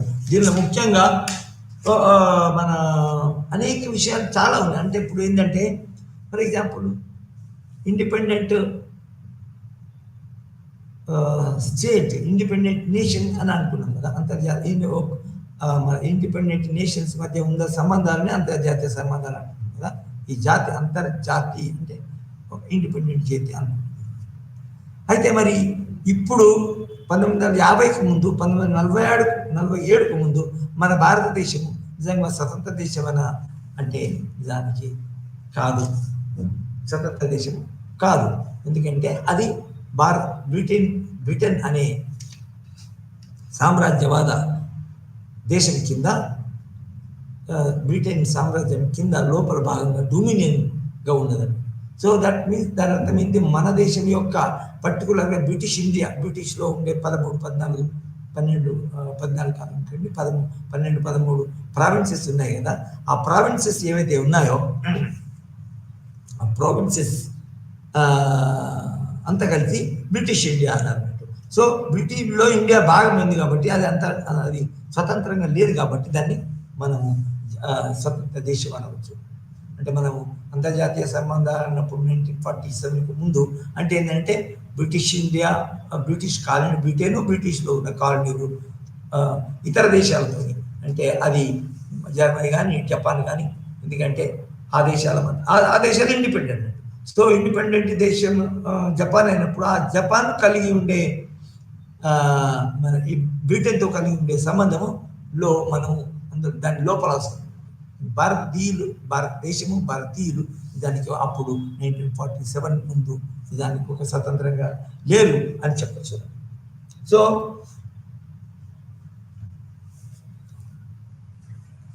ఇది మనము ఈ ముఖ్యమైన విషయాలు అర్థం చేసుకుంటేనే మనము చదువుబోయే మన సబ్జెక్టు చాలా సులభంగా అర్థమవుతుంది. నిజానికి ఇదివరకు చదివినవి ఇండియన్ కాన్స్టిట్యూషన్, తర్వాత Indian constitution politics, Indian political process, తర్వాత పొలిటికల్ థియరీ జనరల్, తర్వాత పొలిటికల్ ఇది మన ఇండియాలో ఉండే అనేక మన ఉద్యమాలు, తర్వాత అనేక ప్రాసెసెస్, అనేక ఆర్గనైజేషన్స్, వాటన్నిటిని చదివినాం. కానీ వాటికంటే ఇది కొంచెం విధంగా గొట్టు, తర్వాత డిఫికల్ట్, తర్వాత మన కష్టతరమైంది అని చెప్పొచ్చు. కానీ అంత మాత్రం మనకు అర్థం కాదు, దాన్ని వదిలేయాలా అనేది కూడా లేదు. ఎందుకంటే ఇది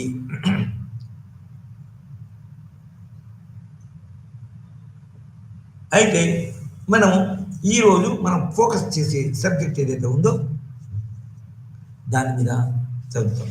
అవి ఏంటంటే ముఖ్యమైన కాన్సెప్ట్స్, అంతర్జాతీయ సంబంధాలు అనే సబ్జెక్ట్లో ముఖ్యమైన కాన్సెప్ట్స్ కొన్ని ఉన్నాయి. అవి ఏంటంటే మొట్టమొదటిది దాని elements, national power. National power అంటే ఒక రాజ్యానికి, ఒక జాతికి ఉండే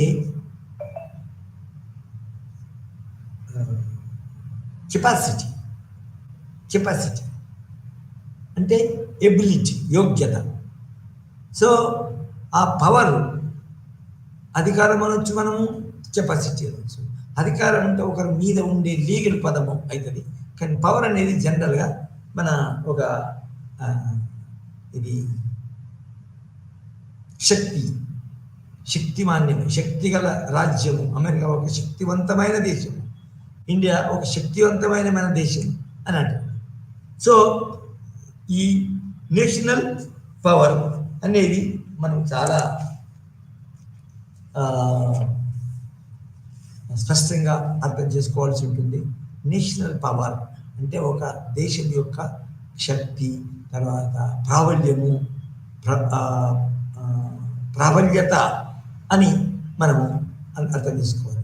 సో ఈ నేషనల్ పవర్ అంటే ఒక జాతికి ఉండే ప్రాబల్యము లేకపోతే శక్తి అనేది మనము చాలా ఇంటర్నేషనల్ రిలేషన్స్, ఎందుకంటే శక్తిని బట్టి ఒక జాతి, ఒక దేశము ఇతర దేశాలపై కొన్ని రకాల అధికారాలు కలిగి ఉంటుంది. ఆ సంబంధానికి కొన్ని ముఖ్య లక్షణాలు ఉంటాయి. ఆ సంబంధము మన స్మాల్ అండ్ బిగ్ సంబంధం కావచ్చు. ఒక దేశానికి పెద్ద కెపాసిటీ, పవర్ కనుక ఉంటే దానికి ఏ విధంగా అతను అదే ఇతర దేశాలను అది దానికి తన ప్రాబల్యం కింద, తన యొక్క అధికారం కింద, తన యొక్క డామినేషన్ కింద ఉంచుతుంది. లేకపోతే ఒక దేశం నేషనల్ పవర్ చాలా వీక్గా ఉంటే అది ఇతర దేశాలపై దానికి ఏమాత్రము కంట్రోల్, ఇతర దేశాల నుండి అది ఏమాత్రము తన యొక్క దేశాన్ని, తన యొక్క ప్రజల్ని రక్షించుకోలేదు అది. సో అది నేషనల్ పవర్ అంటే. నేషనల్ పవర్ అంటే ఒక దేశం యొక్క శక్తి, ఒక దేశం యొక్క కెపాసిటీ. సో దాన్ని గురించి మనం, అది చాలా ఇంపార్టెంట్ కాబట్టి దాని గురించి మనం చర్చించుకోవాలి. అయితే అందులో నేషనల్ పవర్లో కొన్ని ముఖ్యమైన లక్షణాలు ఉన్నాయి. అంటే నేషనల్ పవర్ కావాల్సిన ముఖ్య లక్షణాలు ఉన్నాయి. అయితే ఆ లక్షణాలు కలిగి ఉంటే ఒక దేశము చాలా పవర్ఫుల్ కంట్రీ అని మనము పరిగణించవచ్చు. పవర్ఫుల్ కంట్రీ అని పిలువచ్చు. ఆ ఎలిమెంట్స్ కనుక లేకపోతే ఆ ఆ దేశము వీక్ పవరు, తర్వాత ఇన్ఎఫిషియెంట్ పవరు, అసమర్థమైన పవరు అని అనుకోవాల్సి ఉంటుంది. సో అందులో నేషనల్ పవరులో మన ఈ రాజనీతి శాస్త్రజ్ఞులు ముఖ్యంగా అంతర్జాతీయ సంబంధాలు అనే అధ్యయనంపై, అంతర్జాతీయ సంబంధాల యొక్క అధ్యయనం బాగా చేసిన వాళ్ళు ఏమంటారంటే అవి కొన్ని మన శాశ్వతమైన అంశాలు,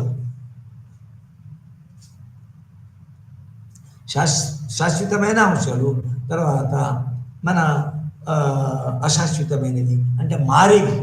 అశాశ్వతమైన అంటే దాని అర్థం ఏంటి, మనం ఫిలాసఫికల్గా తీసుకోకూడదు. మారేవి, మారుతూ ఉండేవి. శాశ్వతమైనవి ఏంటంటే టెరిటరీ, అది మారదు. భారతదేశం యొక్క టెరిటరీ సామాన్యంగా ఎప్పుడు అలానే ఉంటుంది. తర్వాత పాపులేషన్ సంఖ్య పెరగవచ్చు, కానీ పాపులేషన్ అనేది లేని అసలు దేశమే ఉండదు. తర్వాత మన రిసోర్సెస్, ఫిజికల్ రిసోర్సెస్, ఇవి ముఖ్యంగా ఇది మన స్టాటిక్గా ఉండేటివి, పర్మనెంట్గా ఉండేటి మన నేషనల్ పవర్ యొక్క లక్షణాలు. అయితే ఇది కాకుండా సోషల్ ఇండికేటర్స్, సోషల్ లక్షణాలు అనేవి కూడా ఉంటవి. ఆ సోషల్ లక్షణాలు అంటే ఈ మన ఒక దేశం యొక్క, ఒక జాతిలో ఉన్న ప్రజలు నిజానికి మన ఎటువంటి మన రాజకీయ లక్షణాలు కలిగి ఉన్నారు, ఎటువంటి రాజకీయంగా లక్షణాలు కలిగి ఉన్నారు, అదేవిధంగా ఒక దేశంలో ఎటువంటి ఆర్థిక వ్యవస్థ ఉంది, ఎటువంటి ఆర్థిక పరిస్థితులు ఉన్నాయి. ఫర్ ఎగ్జాంపుల్, మీరు ఇదివరకే ముందు చెప్పినట్టు శాశ్వతమైనవి ఏంటివి, రిసోర్సెస్, టెరిటరీ, పాపులేషన్. శాశ్వతానికి ఈ శాశ్వతమైనవి నిజానికి పర్మనెంట్ అనొచ్చు, నేచురల్ కూడా అనొచ్చు. అంటే సామాన్యంగా టెరిటరీ నేచురల్గా వస్తుంది కదా. అదేవిధంగా మన జాగ్రఫీ అంటే భౌగోళిక అంశం, భౌగోళిక స్థాయి, ఇవన్నీ నేచురల్గా వస్తాయి. కాబట్టి నేచురల్ రిసోర్స్ మన పర్మనెంట్ అంశాలు అనొచ్చు, దాన్ని స్టాటిక్ అంశాలు అని కూడా అనొచ్చు. సో ఈ విధంగా స్టాటిక్గా ఉండేటివి కొన్ని, తర్వాత సోషల్గా, తర్వాత డైనమిక్గా ఉండేటివి కొన్ని. అవి ఏమంటే ముఖ్యంగా the political power, what is that status, political status అంటే మన ఈ దేశం యొక్క మన పొలిటికల్గా ఏ విధంగా డెవలప్ అంటే అందులో కూడా అంటే అందులో ఉన్న రాజకీయ వ్యవస్థ అంటే కాన్స్టిట్యూషన్, తర్వాత పొలిటికల్ ప్రొసీజర్స్, తర్వాత ఓటింగ్ సిస్టమ్, ఇవన్నీ రాజకీయానికి సంబంధించినవి. అదే మన ఒక అంశానికి సంబంధించి. ఇంకొక సంబంధం ఏంటంటే రాజకీయంగా ఇతర దేశాలపై ఎటువంటి సంబంధాలు కలిగి ఉన్నది, ఇతర దేశాలను ఏలుతున్నదా, తన యొక్క ఆధీనంలో ఉంచుకుంటున్నదా, లేక మన ఇతర దేశాలు బలహీనంగా ఉండడం వల్ల తన యొక్క దేశ ప్రజలకి రక్షణ ఇవ్వలేకపోతుందా అనే విషయం రాజకీయమైన విషయం. ఫర్ ఎగ్జాంపుల్, ఒక దేశంలో రాజకీయ అస్థిరత ఉన్నదనుకోండి, ఎప్పటికీ రాజకీయ వ్యవస్థ బాగాలేకుండా, రాజకీయ పరిస్థితులు బాగాలేక ఎప్పటికీ అశాంతి, తర్వాత అస్థిరత ఉన్నదనుకోండి, తప్పకుండా ఆ దేశం యొక్క పరిస్థితి ఇతర దేశాల ఏడల చాలా బాగుంటుంది, దీనంగా ఉంటుంది. ఇతర దేశాలు దీన్ని లెక్క చేయడము, గౌరవించకపోవడము, అన్ని రంగాల్లో ఆ దేశ ప్రజలను ఒక చిన్న చూపు చూడడం కూడా జరుగుతుంది. సో ఇది పొలిటికల్ విషయం, రాజకీయ సంస్థ. తర్వాత ఆ దేశంలో ఉండే ప్రజల యొక్క మోరల్ అంటే, ఫర్ ఎగ్జాంపుల్, ఇప్పుడు మన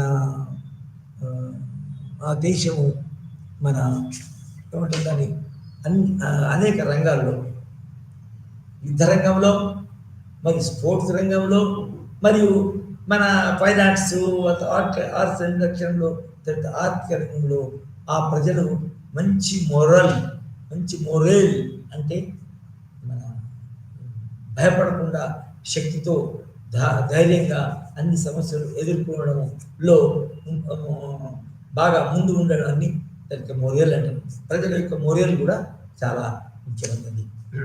తర్వాత మన యుద్ధంలో ఎవరైనా అది చేసినప్పుడు తమ దేశాన్ని రక్షించుకోవడానికి మంచి పటిష్టంగా మన నైతికంగా ధైర్యం కలిగి ఉండడాన్ని మోరియల్ అంటారు. సో ఇవి డైనమిక్, లేకపోతే సోషల్, తర్వాత ఎమోషనల్ సబ్జెక్ట్స్, ఎమోషనల్ కూడా సబ్జెక్ట్ అనవచ్చు. అయితే ఈ రెండు అంశాలు కూడా మనము మళ్ళీ కొంచెం డీటెయిల్గా చదివితే, ఫస్ట్ భాగం మనం చదువుకుని నేషనల్ పవర్కి మొదటి ముఖ్య లక్షణము, నేషనల్ పవర్కి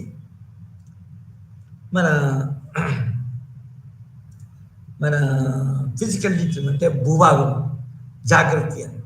జాగ్రత్త భూభాగంలో కనుక ఒక దేశము మన మంచి లొకేషన్,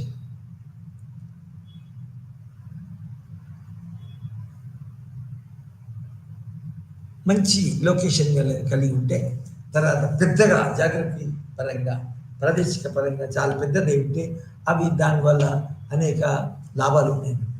ఏం లాభాలంటే, ప్రదేశం బాగా ఉంటే అందులో రీసెర్చెస్ ఉంటాయి. ప్రదేశం బాగా ఉంటే మనపై దండెత్తే ఏదైనా చిన్న రాజ్యం ఉంటే మన ప్రదేశంని మన ఒక కొంత భాగాన్ని అది జయించుకున్నా కూడా ఇంక చాలా భాగం మిగిలి ఉంటుంది. ఫర్ ఎగ్జాంపుల్ ఇప్పుడు చూడండి, ప్రపంచంలో ఇప్పుడు జరుగుతున్న ఈ ముఖ్యమైన యుద్ధము ఉక్రెయిన్ మరియు మన రష్యా. ఈ యుక్రెయిన్ మరియు రష్యాల మధ్య యుద్ధం జరిగినప్పుడు మీరు చూసి మీకు తెలుసు, అందరూ రష్యా చాలా పెద్ద దేశం ఉక్రెయిన్ కంటే. సో చాలామంది ఏమనుకుంటారంటే నిజానికి కూడా అది చాలా దాని యొక్క ఏమంటారు, దాని ప్రభావం చాలా ఉంటుంది. ఎందుకంటే రష్యా చాలా పెద్ద, కొన్ని కొంతవరకు పాలించుకున్నా కూడా పాపులేషన్ ఎక్కువ ఉంది, తర్వాత రిసోర్సెస్ ఎక్కువ ఉన్నాయి. దాని తర్వాత ఒకవేళ చాలా రోజులు కానీ ఈ విధంగా చేస్తే అసలు రష్యా అమెరికా ఉక్రెయిన్ యొక్క భూభాగం అంతా రష్యా దానికి ఆక్యుపై చేసుకోవచ్చు. దాని తర్వాత మన యుద్ధం కలుస్తూ ఉంటే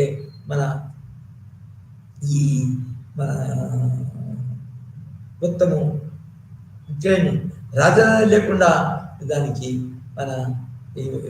రష్యా యొక్క ఆధీనంలోకి రావచ్చు. సో అంటే టెరిటరీ పెద్ద లేకుంటే, 9 తాళ్ళు తక్కువ ఉంటే ఇమీడియట్గా దానికి మన ఇతర దేశాల యొక్క ఆధీనంలోకి పోవడానికి అవకాశం ఉంటుంది. ఉదాహరణకి మీరు రష్యా లెక్క, ఒక రష్యా కాదు, చైనా కూడా అంతే, ఇండియా కూడా అంతే, దానికి అమెరికా కూడా అంతే. అమెరికా మన ఇండియా తర్వాత ఇది చైనాల యొక్క పాపులేషన్కి సంబంధించినప్పుడు, పాపులేషన్తో పోల్చినప్పుడు కొంచెం తక్కువ ఉన్నా కూడా అందులో చైనా టెరిటరీ చాలా పెద్దది, అమెరికా టెరిటరీ చాలా పెద్దది. సో అంత పూర్తిగా తక్కువ ఏం లేదు. కానీ పూర్తిగా చిన్న రాజ్యాలు ఉంటే కూడా కష్టమే. ఫర్ ఎగ్జాంపుల్ శ్రీలంక ఉంటుంది, ఫర్ ఎగ్జాంపుల్ బంగ్లాదేశ్ ఉంటుంది. ఈ పూర్తిగా చిన్న టెరిటరీలు కలిగి ఉన్నది.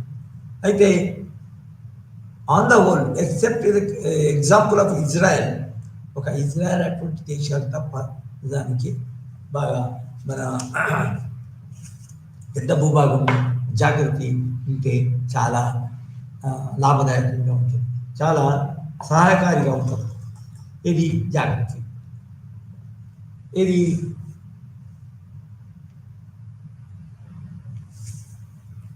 సహజ సిద్ధంగా వచ్చే అంశాలు. అదేవిధంగా మనకి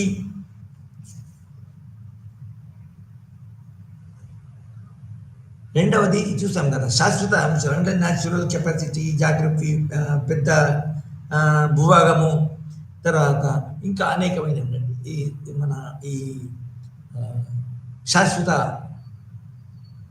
లక్షణాలు, శాశ్వత స్వభావం కలిగింది అన్నట్టు. ఈ రెండవది ఏంటి అంటే ముఖ్యంగా social and emotional. For example జాగ్రత్తగా ఇంకొకటి ఉంది. అసలు జాగ్రత్తగా ఇంకొకటి ఏంటంటే లొకేషన్ ఎక్కడ ఉంది అనేది కూడా మనం సామాన్యంగా చూస్తున్నాము. ఏది లొకేషన్. ఫర్ ఎగ్జాంపుల్ సముద్రం దగ్గర ఉందనుకోండి, ఏది ఒక దేశం, అది చిన్న దేశమైనా పెద్ద దేశమైనా కూడా సముద్రం దగ్గర ఉంటే ఆ సముద్రము సముద్రం ఆ దేశం నుంచి ఇంకో దేశాలకి పూర్తిగా తొందరగా ప్రయాణం చేసి ఆ దేశం సత్సంబంధాలు కలిగి ఉండొచ్చు. తర్వాత మన బ్రిటన్, డచ్ ఇవన్నీ కనుక బ్రిటన్ కనుక చూసుకుంటే ఇతర దేశాలను అది దండెత్తడం సాగిందంటే సముద్రం ద్వారా పోయి. ఎందుకంటే మన ఫిజికల్గా ఒక మన భూభాగం నుంచి పోతే దాన్ని అందుకొని తట్టుకోవడానికి అవకాశం వాళ్ళు ఎదుర్కొన్న ఒక మన ఛాలెంజ్ని ఎదుర్కోవాల్సి ఉంటుంది. ఇది సముద్రయానం లేదు. కానీ సముద్రం కనుక తక్కువ ఉంటే నావల్ పవర్ డెవలప్ చేసుకొని ఆ నావల్ పవర్ ద్వారా ఇతర దేశాలను మనము దండెత్తించి ఆ దేశం యొక్క రిసోర్సెస్ కూడా తీసుకోవచ్చు. లేదా శాంతియుత పద్ధతిలో కూడా దీనికి సత్సంబంధాలు కలిగి ఉండవచ్చు. సో లొకేషన్ అనేది చాలా ఇంపార్టెంట్. అది ముఖ్యంగా యూకే వంటి ఎగ్జాంపుల్స్ కనుక మనం తీసుకుంటే మనకు పూర్తిగా అర్థమవుతుంది.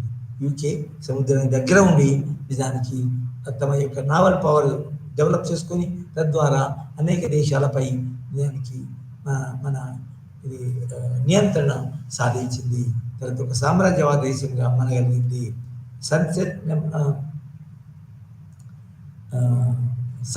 Sun never set in the British monarchy, British land, Britain's government అని ఎందుకన్నారంటే నిజానికి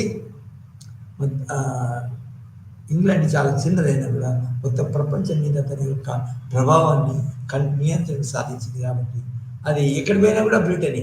అంటే మన సూర్యుడు మన ఎమర్జ్ అయ్యి సూర్యుడు మళ్ళీ ప్రయాణిస్తూ అస్తమించే టైం కూడా మళ్ళీ అక్కడ కూడా బ్రిటనే ఉంటుంది. సో అంత పెద్ద బ్రిటిష్ సామ్రాజ్యం ఉండేది. సో ఇక్కడ చెప్పొచ్చేది మన అంతర్జాతీయ సంబంధాలను గమనించవలసిన విషయం, అర్థం చేసుకునే విషయం ఏంటంటే జాగ్రఫికల్ లొకేషన్ అనేది చాలా important. For example you have Canada, దానికి చాలా లోపలికి ఉండడం వలన దానికి అడ్డము అమెరికా ఉంది, తర్వాత ఇక్కడ ఉండే కొన్ని దేశాలు ఉన్నాయి. కానీ బ్రిటన్ మాత్రం మొత్తం ఐలాండ్ అయినా కూడా మొత్తం దాని యొక్క ప్రాదేశిక ప్రాంతానికి అంత చుట్టూ ల్యాండ్ సముద్రం ఉంది. సో సముద్రం ఉండడం వల్ల దాని ఇతర దేశాలతో రక్షణ ఉంటుంది ఒక విధంగా. తర్వాత మన నీళ్ళ ద్వారా ప్రయాణించిన దానికి తర్వాత లొకేషన్ అనేది ఇంకా లొకేషన్ క్లైమేట్ కూడా చాలా important. For example western countries నిజానికి మన ఆరోగ్యం, విద్య, తర్వాత ఇతర దిస్ థింగ్ ఉన్నప్పుడు ఈ వెస్ట్రన్ కంట్రీస్ చాలా మన చలి దేశాలు, చలి దేశం ఉండవలన కొన్ని బ్రతకడము తర్వాత నివసించడము కష్టతరమై ఉంటుంది. సో కానీ లొకేషన్ అనేది ఇంకా కొన్ని విషయాలలో, ఫర్ ఎగ్జాంపుల్ మనం హిమాలయాలకు దగ్గర ఉన్నాం. హిమాలయాలకు దగ్గర ఉండబడిన హిమాలయాల అవతల ఉండే రాజ్యాలన్నీ మన దేశంపై దండెత్తడం చాలా కష్టతరమైంది. సో మన పర్వతాల దగ్గర ఉన్నా కూడా లొకేషన్ మన చాలా లాభదాయకమైందని చెప్పవచ్చు. తర్వాత మన నెక్స్ట్ నేషనల్ పవర్లో ఒక దేశం యొక్క రిసోర్సెస్ అంటే ఏంటివి? గనులు, ముఖ్యంగా గనులు, అనేక రకాలైన గనులు. మొట్టమొదటి ఏంటంటే బంగారపు గనులు, బొగ్గు గనులు, రాతు గనులు, తర్వాత మన రంగురాళ్ళ యొక్క గనులు, వీటన్నిటిని దానికి రా మెటీరియల్ అవుతుంది. ఎందుకంటే రా మెటీరియల్ లేనిది దానికి మనం ఏ ప్రోడక్ట్, ఇండస్ట్రియల్ ప్రోడక్ట్ మనం చేయలేము. మన దేశంలో దానికి మన పారిశ్రామిక పరమైన శక్తి, తర్వాత యాంత్రిక టెక్నాలజికల్ పవర్ ఉన్నా కూడా మన దగ్గర రిసోర్సెస్ ఉంటే, రిసోర్సెస్ లేకపోతే ఆ టెక్నాలజీ దానికి ఉపయోగపడదు, ఉపయోగం లేదు. ఎవరో వచ్చి మన దగ్గర ట్రైనింగ్ పొందొచ్చు, తర్వాత కొంచెం మన దానికి సంబంధించిన ఫీజు కట్టవచ్చు, కొంచెం ట్యాక్స్ పేయచ్చు. కానీ ఆ దేశంలో ఉండే రిసోర్సెస్ని మనం ఉపయోగించుకుంటే అది వేరే. సో రా మెటీరియల్స్ ఉండడం అనేది, కలిగి ఉండడం అనేది మన ఒక దేశానికి స్వతంత్రత, దానికి సంబంధించిన ప్రోడక్ట్స్ ఏదైతే ఉన్నదో మన దేశంలోని పౌరుల యొక్క కన్సంప్షన్ అయినా కూడా, మనం లేకపోతే ఆ ఉత్పత్తులు, దానికి సంబంధించిన ఉత్పత్తులు మన ఏర్పాటు చేసి ఆ ఉత్పత్తులను అమ్మడంలో కూడా నిజానికి అభివృద్ధిని సాధించవచ్చు, ఎకనామిక్ డెవలప్మెంట్ చేకూరవచ్చు. సో రా మెటీరియల్స్ అనేది చాలా ఇంపార్టెంట్. బెస్ట్ ఎగ్జాంపుల్ మనకి ఏంటంటే, రష్యాలో ఆయిల్ రిసోర్సెస్ ఎక్కువ ఉన్నాయి. ఆయిల్ రిసోర్సెస్ ఎక్కువ ఉండవని దానిపై రష్యాపై మన మన ఇతర దేశాలు, అమెరికా ముఖ్యంగా దానిపై ఆంక్షలు విధించినా కూడా అది తనకున్న ఆయిల్ రిసోర్సెస్తో మన కొన్ని ఇతర దేశాలతో సత్సంబంధాలు కలిగి ఉండి, సత్సంబంధాలు కలిగి ఉండి దానికి అమెరికా పెట్టిన ఆంక్షల నుండి కూడా తట్టుకోగలుగుతుంది. ఎందుకు? ఆయిల్ అనే రిసోర్స్ ఉంది. ఒకవేళ ఆయిల్ లాంటి రిసోర్స్ లేకుంటే ఎలా ఉంటుంది చెప్పండి. సో మీ రిసోర్సెస్, ఫిజికల్ రిసోర్సెస్ అనేవి చాలా ముఖ్యమైనవి. ఫర్ ఎగ్జాంపుల్, మన ఇటలీ నుంచి ఇతర దేశాల నుంచి మనకి మన రాళ్ళు వస్తాయి, పలుగు రాళ్ళు వస్తాయి, సపాటు బండలు వస్తాయి. ఎట్లా వస్తాయి అవి ఎందుకు చాలా ప్రాధాన్యత ఏమంటే అట్లా చాలా ఉపయోగకరంగా, నీట్గా ఉంటాయి కాబట్టి దాన్ని ఏం చేస్తారంటే ఇతర దేశాల నుంచి అవి అటువంటి రిసోర్స్ కలిగి ఉన్నాయి కాబట్టి దానివల్ల ఆ దేశం ఆర్థికంగా ముందుకు పోవడానికి, ఆర్థికంగా స్థిరంగా ఉండడానికి అవకాశం ఉంటుంది. సో మినరల్స్ అంటే ఏంది? లోహాలు అన్నట్టు, లోహాలకు సంబంధించినవి. ఫర్ ఎగ్జాంపుల్ జింక్, తర్వాత ఐరన్, తర్వాత ఇంకా చాలా ఉన్నాయి, ఒక 10-15 రకాల మన మినరల్స్ ఉన్నాయి. ఆ మినరల్స్ కనుక రిసోర్స్గా ఒక కంట్రీలో ఉంటే ఆ కంట్రీ ఆ మినరల్స్ని ఉపయోగించుకొని దానికి సంబంధించిన పరిశ్రమలు ఏర్పాటు చేసుకుని ఆ పారిశ్రామిక ఉత్పత్తులను పెంపొందించి ఇతర దేశాలతో అమ్మి ఇతర దేశాలకు ఇచ్చి మన డెవలప్ కావచ్చు అన్నమాట. అయితే ఇతర దేశాలు అమ్మినప్పుడు నిజానికి మనకు అవసరం ఉన్న వస్తువులు మనకిస్తే, వాళ్ళకి ఇచ్చి మనకు అవసరం ఉన్న మనకు ఉత్పత్తి, మన దేశంలో ఉత్పత్తి అయిన వస్తువులను ఇతర దేశాలకు ఇచ్చి, తర్వాత ఇతర దేశాల్లో ఉన్న వస్తువులను మనం సేకరించినప్పుడు నిజంగా మన దేశం యొక్క ప్రజల యొక్క పరిస్థితి బాగా ఆందోళనకరంగా ఉండకుండా తర్వాత సంతృప్తికరంగా ఉండడానికి అవకాశం ఉంది. సో రా మెటీరియల్స్ అంటే ఫస్ట్ ఏమొస్తుందంటే ఫారెస్ట్ రిసోర్సెస్ వస్తుంది. ఫారెస్ట్లో మన కలపలు కానీ, మరియు చందనం చూడండి, ఇది మన ఎర్రచందనం, తర్వాత మన దాని ఆ యొక్క గ్రూప్లోని ఆ యొక్క కేటగిరీలో ఇంకోటి వస్తుంది. సో కలప, తర్వాత జనరల్గా, తర్వాత ఎర్రచందనం, తర్వాత ఇవి పర్టికులర్గా ఈ మన దేశం భూభాగం ఉంటే ఆ దేశానికి ఆర్థికంగా చాలా లాభదాయకంగా ఉంటుందని చెప్పచ్చు. సో రా మెటీరియల్స్, మినరల్స్ రకరకాల పద్ధతుల్లో ఆ మినరల్స్ ఉపయోగించుకొని ఇతర దేశాలకు వచ్చి లాభం గడించడానికి అవకాశం ఉంటుంది. తర్వాత ఇంకొక దేశంలో ఒక నేషనల్ పవర్లో పాపులేషన్ ఎటువంటిది, ఇంకో దేశంలో పాపులేషన్ ఎటువంటిది. పాపులేషన్ అంటే ప్రజలు, మనుషులు. అసలు ఇది మళ్ళీ చెప్పుకుంటున్నాం, ఇదివరకు చెప్పుకున్నాం కదా. అంటే అక్కడది వేరు, ఇక్కడ వేరు. పాపులేషన్ ఉంటుంది, జనసంఖ్య ఉండాలి. రాజ్యం అంటే territory, population, I mean sovereignty and government, ఈ 4 పాపులేషన్ ఇద్దరికి చదువుకున్నాం. అంటే ఇక్కడ వేరే విధంగా ఆ పాపులేషన్ చదువుకుంటాం. ఏంటంటే పాపులేషను ఎక్కువ ఉంటే మంచిదా లేదా తక్కువ ఉంటే మంచిదా, చాలా పెద్దగా ఉంటే మంచిదా, చాలా చిన్నగా ఉంటే మంచిదా అనే అంశం మనకి చర్చలోకి వస్తుంది. ఏంటంటే పాపులేషన్ కనుక మంచి క్వాలిటీస్ కలిగి ఉంటే, మంచి ఉత్పత్తి నేర్పరితనం, తర్వాత యుక్తులు, మన శక్తులు యుక్తులు కలిగి ఉంటే అది ఆ పాపులేషన్ యొక్క ఆ పాపులేషన్ ఆ దేశానికి ఆ సమాజానికి చాలా ఉపయోగపడుతుందని చెప్పచ్చు.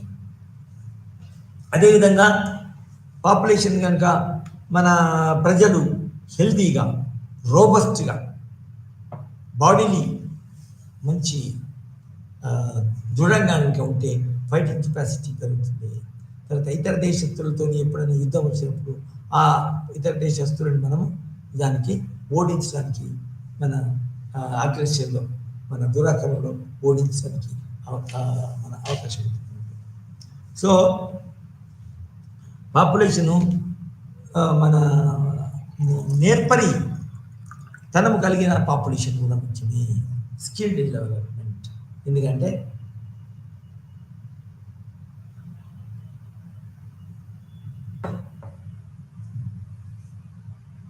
నేర్పరికర్తనం లేకుంటే కూడా దానికి వాటి ఇట్లా ఉపయోగపడని ప్రాముఖ్యత లేని జనం దానికి ఆదేశానికి ఈ అభివృద్ధి చెందడంలో ఏమి ఉపయోగం పడకపోవచ్చు. అదేవిధంగా దేశంలో ఫర్ ఎగ్జాంపుల్ ఆఫ్రికాలో చూడండి మీరు, వాళ్ళు ఏమైనా కూడా లేచిన వెంటనే వాళ్ళ యొక్క తినడము, లేకపోతే చిలకాలు తీసుకోవడము, తర్వాత తిండిని సంపాదించడానికి బయటికి పోయి వేటలు పోవడము, ఆ జంతువులను తీసుకొచ్చి మళ్ళీ తినడము, కాల్చి తినడం. సో అటువంటి పాపులేషన్ కనుక ఉంటే ఆ దేశానికి అనే ఏ కొనుగోలో కూడా ఆ దేశము దానికి పేరు మన పేరు సంపాదించలేదు. తర్వాత మన టెరిటరీని మన మెటీరియల్గా ఆ దేశం అభివృద్ధి పథంలో ఉండదు. సో అదేవిధంగా ఆరోగ్యవంతమైన పాపులేషన్ అంటే ఆ దేశ ప్రజలు, ఒక దేశంలోని ప్రజలు ఆరోగ్యవంతమైనప్పుడు మన అనేక రకాల రోగాల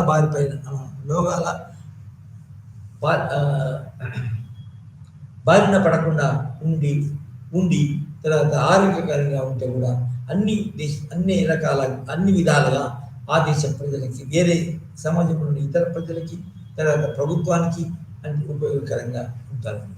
వాళ్ళు ఎంత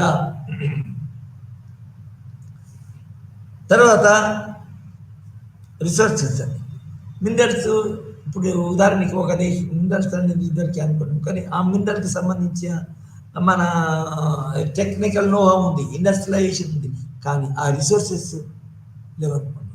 ఫర్ ఎగ్జాంపుల్ మనము సామాన్యంగా మన ఆర్థికంగా ముందంజ ఎప్పుడు వెళ్తుంది, మన దేశంలోనే నిజానికి బంగారు గనులు ఉన్నాయి. బంగారు గనులు మన దేశంలో ఉంటే ఏమవుతుంది, మన దేశం యొక్క ఆర్థికంగా చాలా ప్రభావవంతంగా ఉంటుంది, ఆర్థికంగా చాలా సమర్థవంతంగా ఉంటుంది. సో మన రిసోర్సెస్ లేకపోతే రిసోర్సెస్ తెచ్చి మన దేశంలో తెచ్చి అంటే అనేక పెద్ద పెద్ద ఖర్చులు పెట్టి మన ఇతర దేశాలకు లాభం చేకూరుతూ మన దేశంలో దానికి సంబంధించిన పరిశ్రమలు ఏర్పాటు చేయడం అంటే దానికి ఒక సులభ సాధ్యమైన పని కాదు, అయ్యే పని కాదు. సో కాబట్టి రిసోర్సెస్ ఆ రిసోర్సెస్కి ఇతర దేశాలపై ఆధారపడవలసి వస్తుంది. ఇతర దేశాలపై ఆధారపడినప్పుడు రా మెటీరియల్కి దానికి ఆ దేశానికి చాలా విధాలుగా మనము అప్పులు తీసుకోవడం జరుగుతుంది. తర్వాత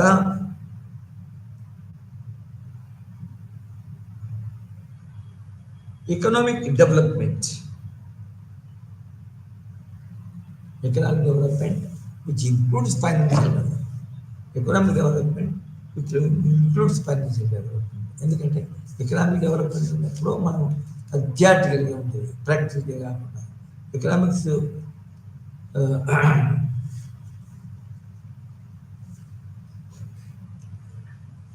సో మనకు ఎకనామిక్ డెవలప్మెంట్ అయిన ముఖ్యమైన దేశాలు ఏవి అని కనుక మనం ప్రశ్నించుకుంటే అన్నిటికంటే మన ఎకనామికల్గా డెవలప్ అయినది యుఎస్ఏ, తర్వాత చైనా అంటే కొంతకాలం కింద వరకు మన చైనాలో కూడా నిజానికి ఎకనామిక్ డెవలప్మెంట్ ఉంది.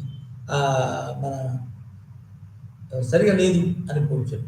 అంటే ఎకనామిక్ డెవలప్మెంట్ ఇండిపెండెన్స్ ఏంటి, అందులో ముఖ్యమైనది వ్యవసాయము, తర్వాత పరిశ్రమ. సో ఈ పరిశ్రమలో వ్యవసాయంలో కూడా నిజంగా ఒక దేశం అభివృద్ధి చేసి ఉంటే దానికి ఆ యొక్క నేషన్ జాతికి దానికి నిజమైన పవర్ అంటే శక్తి ఉంది అని చెప్పచ్చు. తర్వాత దీనికి ముఖ్యమైన ఉద్దేశం మన ఉదాహరణలు రష్యా కాదు, చైనా కాదు, యుఎస్ఏ కూడా. తర్వాత ఎందుకంటే చైనా తనకు చాలా రిసోర్సెస్ ఉన్నా కూడా మన తమ దేశంలోని ప్రజలను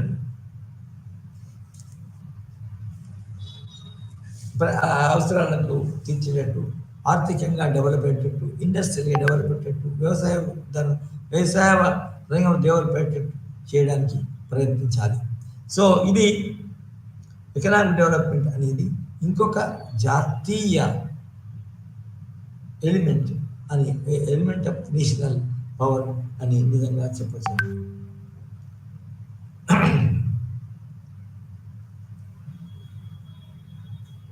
తర్వాత ఒక దేశం యొక్క కల్చర్, సోషల్ స్ట్రక్చర్, ఒక దేశం యొక్క సోషల్ స్ట్రక్చర్ కూడా నిజానికి ప్రజలకు సోషల్ సిస్టమ్, దేశంలో ఉన్న సోషల్ అండ్ పొలిటికల్ సిస్టమ్ కూడా నిజానికి సోషల్ సిస్టమ్ కంటే ఇంకా పొలిటికల్ సిస్టమ్ అనేది చాలా ఇంపార్టెంట్.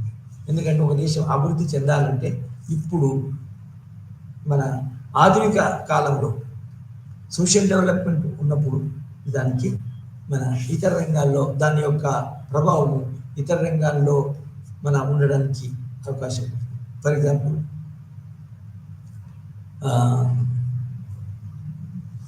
మన సోషల్గా అమెరికన్ కంట్రీ చాలా అడ్వాన్స్ చెప్పవచ్చు.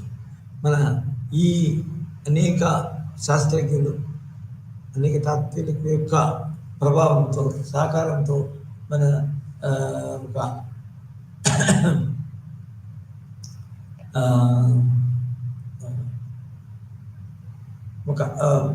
ఆ దేశం యొక్క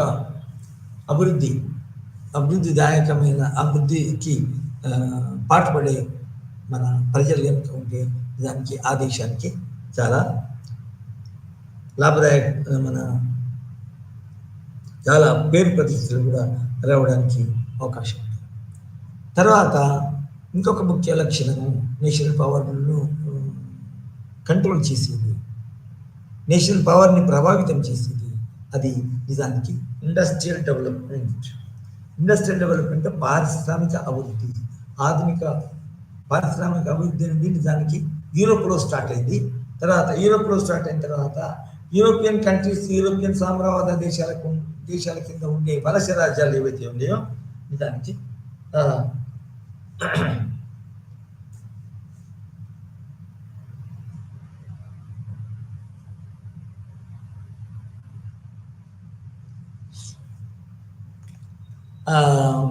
వలస దేశాలకి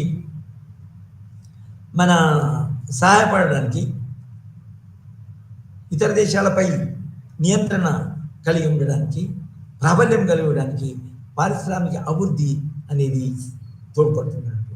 అంటే ఆ దేశంలో ప్రజలకే కాకుండా ఇండస్ట్రీలు నెలకొల్పుకొని ఆ దేశంలో ఉండే మినరల్స్, ఇప్పుడు మనం ఇదివరకునే ఉండే నేచురల్ రిసోర్స్ నేర్చుకున్నాం కదా, మన గనులు, తర్వాత మన బొగ్గు గనులు, తర్వాత బంగారపు గనులు, తర్వాత ఇతర ఏవైతే రిసోర్సెస్ ఉన్నాయో ఆ రిసోర్సెస్ నిజానికి ఉండడము ఉంటే సరిపోదు.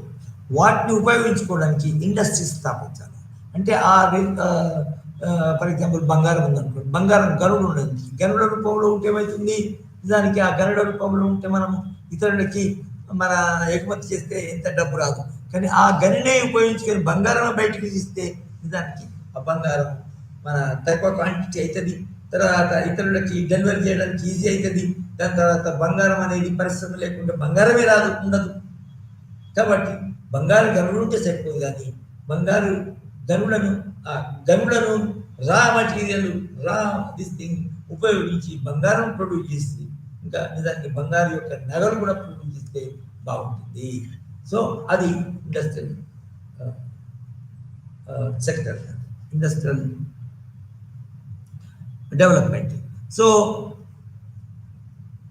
ఈ ఇండస్ట్రియల్ డెవలప్మెంట్ కూడా నిజానికి అన్ని రంగాలలో కొన్ని దేశాలు అయితే ఏమైతుందంటే వాటికి సంబంధించిన ఆ దేశంలో 1-2 విషయాల్లోనే రా మెటీరియల్స్ బాగా ఉంటాయి, నేచురల్ రిసోర్స్ బాగా ఉంటాయి. కానీ కొన్ని దేశాల్లో అన్ని రకాలు, ఫర్ ఎగ్జాంపుల్ భారతదేశంలో ఒక ఆయిల్ తక్కువ, కానీ అనేక రంగాల్లో అనేక రకమైన రిసోర్సెస్ భారతదేశంలో ఉన్నాయి. సో భారతదేశంలో అనేక రిసోర్సెస్ ఉన్నాయి కాబట్టి దానికి ఆ రిసోర్సెస్కు ఆ రా మెటీరియల్కి సంబంధించిన పరిశ్రమలు స్థాపించడం వల్ల ఆ దేశము చాలా ముందుకు పోయింది, డెవలప్ అయిందని చెప్పొచ్చు. సో మీరు ఎందుకు డెవలప్ అయినాయి, ఎట్లా డెవలప్ అయింది, ఎట్లా జరుగుతుంది అని చూస్తే you look at the USA, you look at the Russia, you look at నిజానికి చైనా. ఈ 3 దేశాలు ముఖ్యంగా పరిశ్రమలు నెలకొల్పి స్థాపించి అనేక రకాలైన రా మెటీరియల్స్ తర్వాత ఉత్పత్తులు, కన్జ్యూమర్ డైరెక్ట్గా కన్జ్యూమ్ చేసే ఉత్పత్తులు దానికి మన ఆ దేశాల్లో జరగడానికి అవకాశం ఉంది. So which are the most developed countries in the world?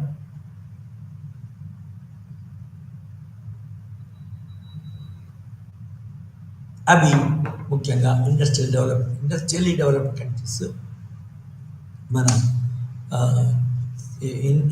USA మరియు రష్యా మరియు చైనా. అయితే మన దేశం కాదండి, మన దేశం కూడా అయింది, కానీ అవి ముందట్లో ఉంటాయి. వాటి తర్వాతనే మన కంట్రీకి వస్తుంది. సో ఇండస్ట్రియల్ డెవలప్మెంట్ జరిగితే మీకు అన్నీ తెలుసు కదా. ఫర్ ఎగ్జాంపుల్ మనకు ఇతర దేశాలతో పలుకుబడి ఉంటుంది.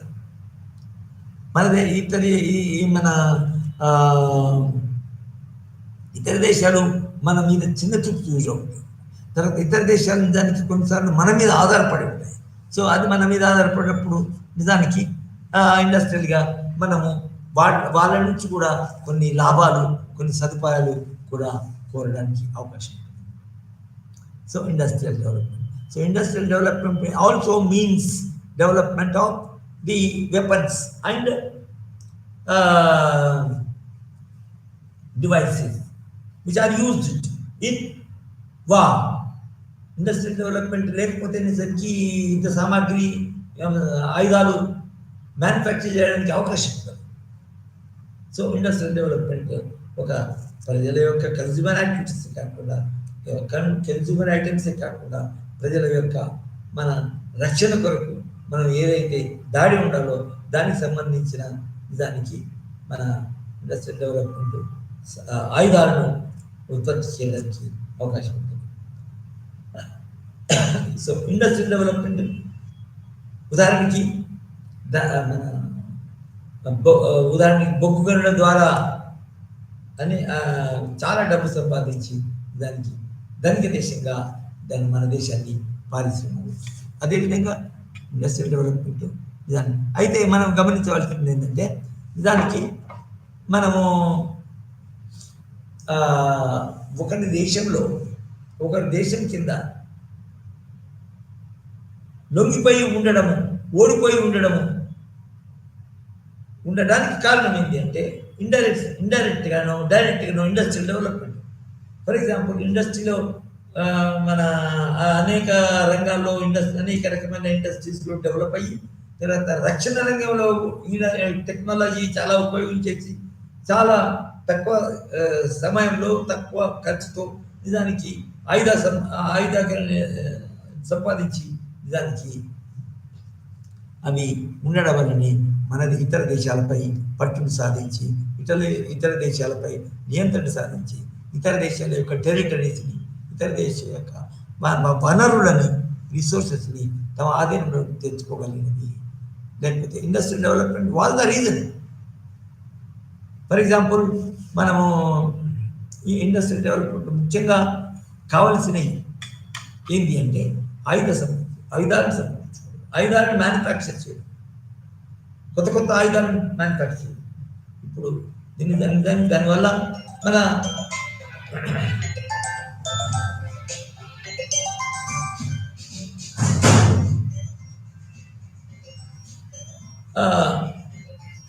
ఆయుధ సంపత్తి తర్వాత ఇతర సంపత్తులను కూడా సాధించడానికి ఇండస్ట్రియల్ డెవలప్మెంట్ ఏంటంటే సైన్స్ని, విజ్ఞానాన్ని, టెక్నాలజీని అప్లై చేసి వస్తు సంపద మన పరిశ్రమలు ఏర్పరిచి ఉత్పత్తులను, అనేక రకాల ఉత్పత్తులను తయారు చేసి మన దేశం యొక్క మన ప్రజల యొక్క కన్జ్యూమర్ యొక్క అవసరాలు తీర్చవచ్చు, లేకపోతే స్టాండర్డ్ ఆఫ్ లివింగ్ పెంచవచ్చు, తర్వాత ఇతర దేశాల యొక్క అవసరాలు తీర్చవచ్చు. ఇండస్ట్రియల్ ప్రొడక్ట్స్ చాలా అసలు ఇండస్ట్రియల్ డెవలప్మెంట్ అనేది చాలా ఇంపార్టెంట్.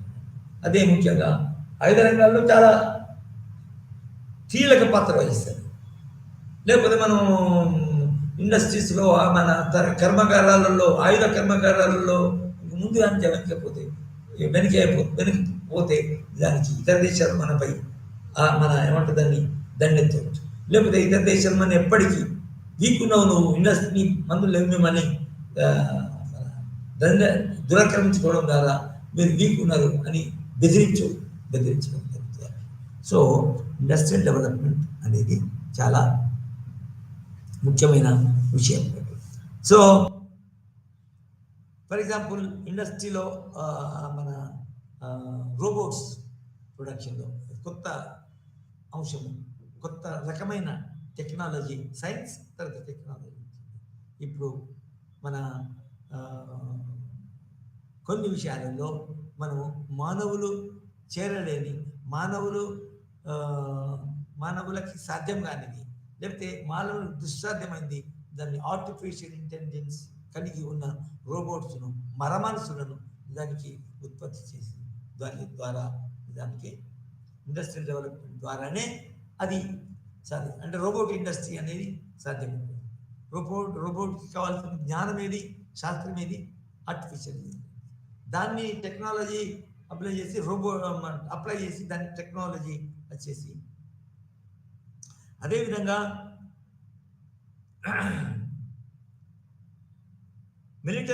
మిలిటరీ ప్రిపేర్డ్నెస్లో కూడా చాలా మంది నేషనల్ పవర్ యొక్క మన స్థాయిని పెంచుకోవడానికి అవకాశం ఉంది. సో మిలిటరీ ప్రిపరేషన్ అనేది చాలా ముఖ్య లక్షణం. ఇది నేషనల్ పవర్లో, జాతీయ శక్తి, జాతీయ ప్రాబల్యంలో మిలిటరీ ప్రిపరేషన్ అంటే మనం ఉదాహరణ 1962లో మనకి చైనా ఎడల మనము ఓటమిని చవి చూడడం ఎందుకైందంటే అది మిలిటరీ శక్తిలో మనకంటే చాలా ఎక్కువ ఉంది. దాని తర్వాత ఏ కారణం వల్లనో మన నాన్ అలైన్ మూమెంట్ వల్ల కూడా మనము శక్తిని సంపాదించలేకపోయింది.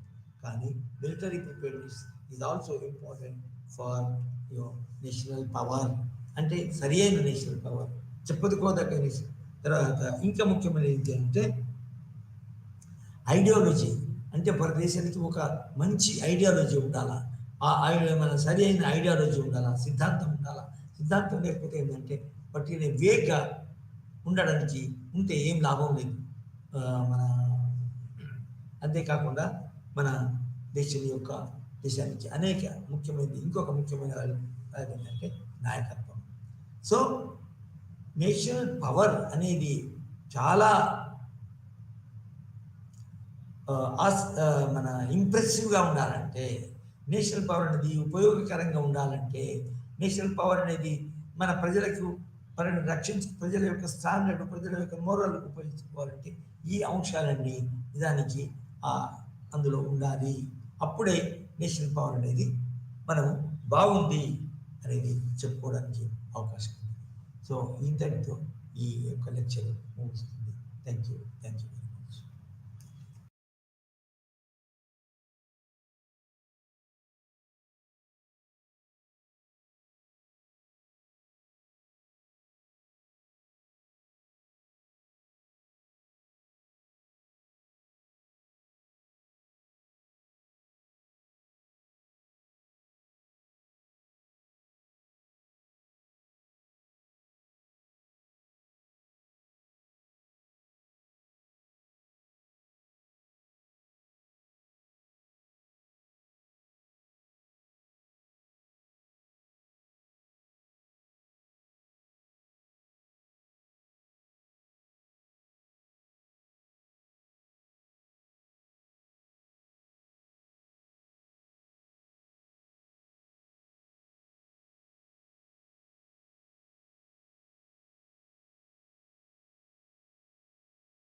মাধৱ এণ্ড ৰামানুজৰ তাৰ মাজতে শংকৰা চেপ্টাৰটো পাৰ্টটো আমি এদিনাখন লাষ্ট ডে ক্লাছ আলোচনা কৰিছিলোঁ।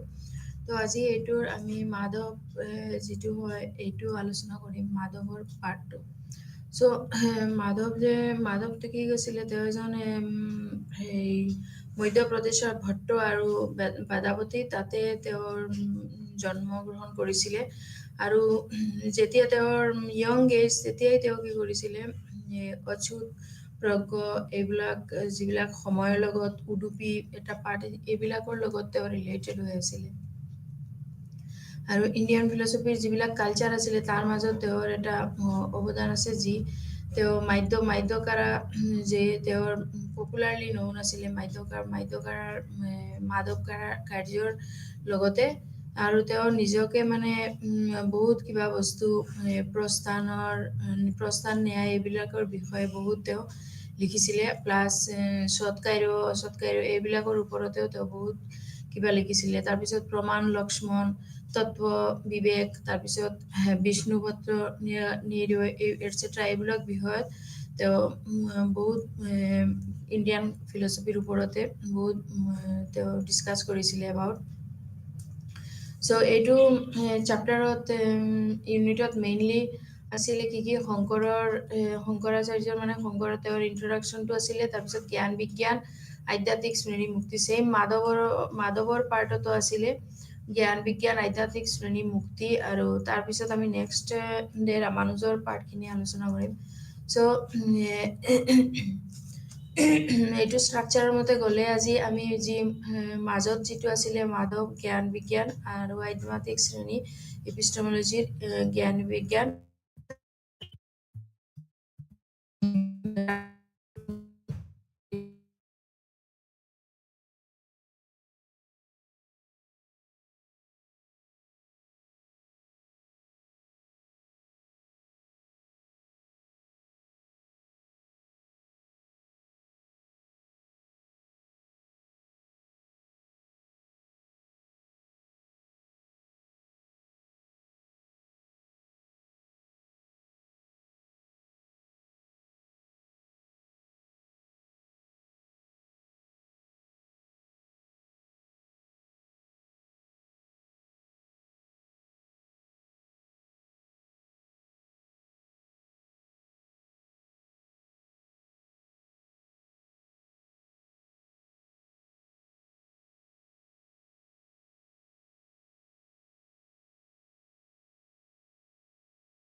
হৈছিলে, এইবিলাকৰ ওপৰতেও তেওঁ কি কৰিছিলে, এখন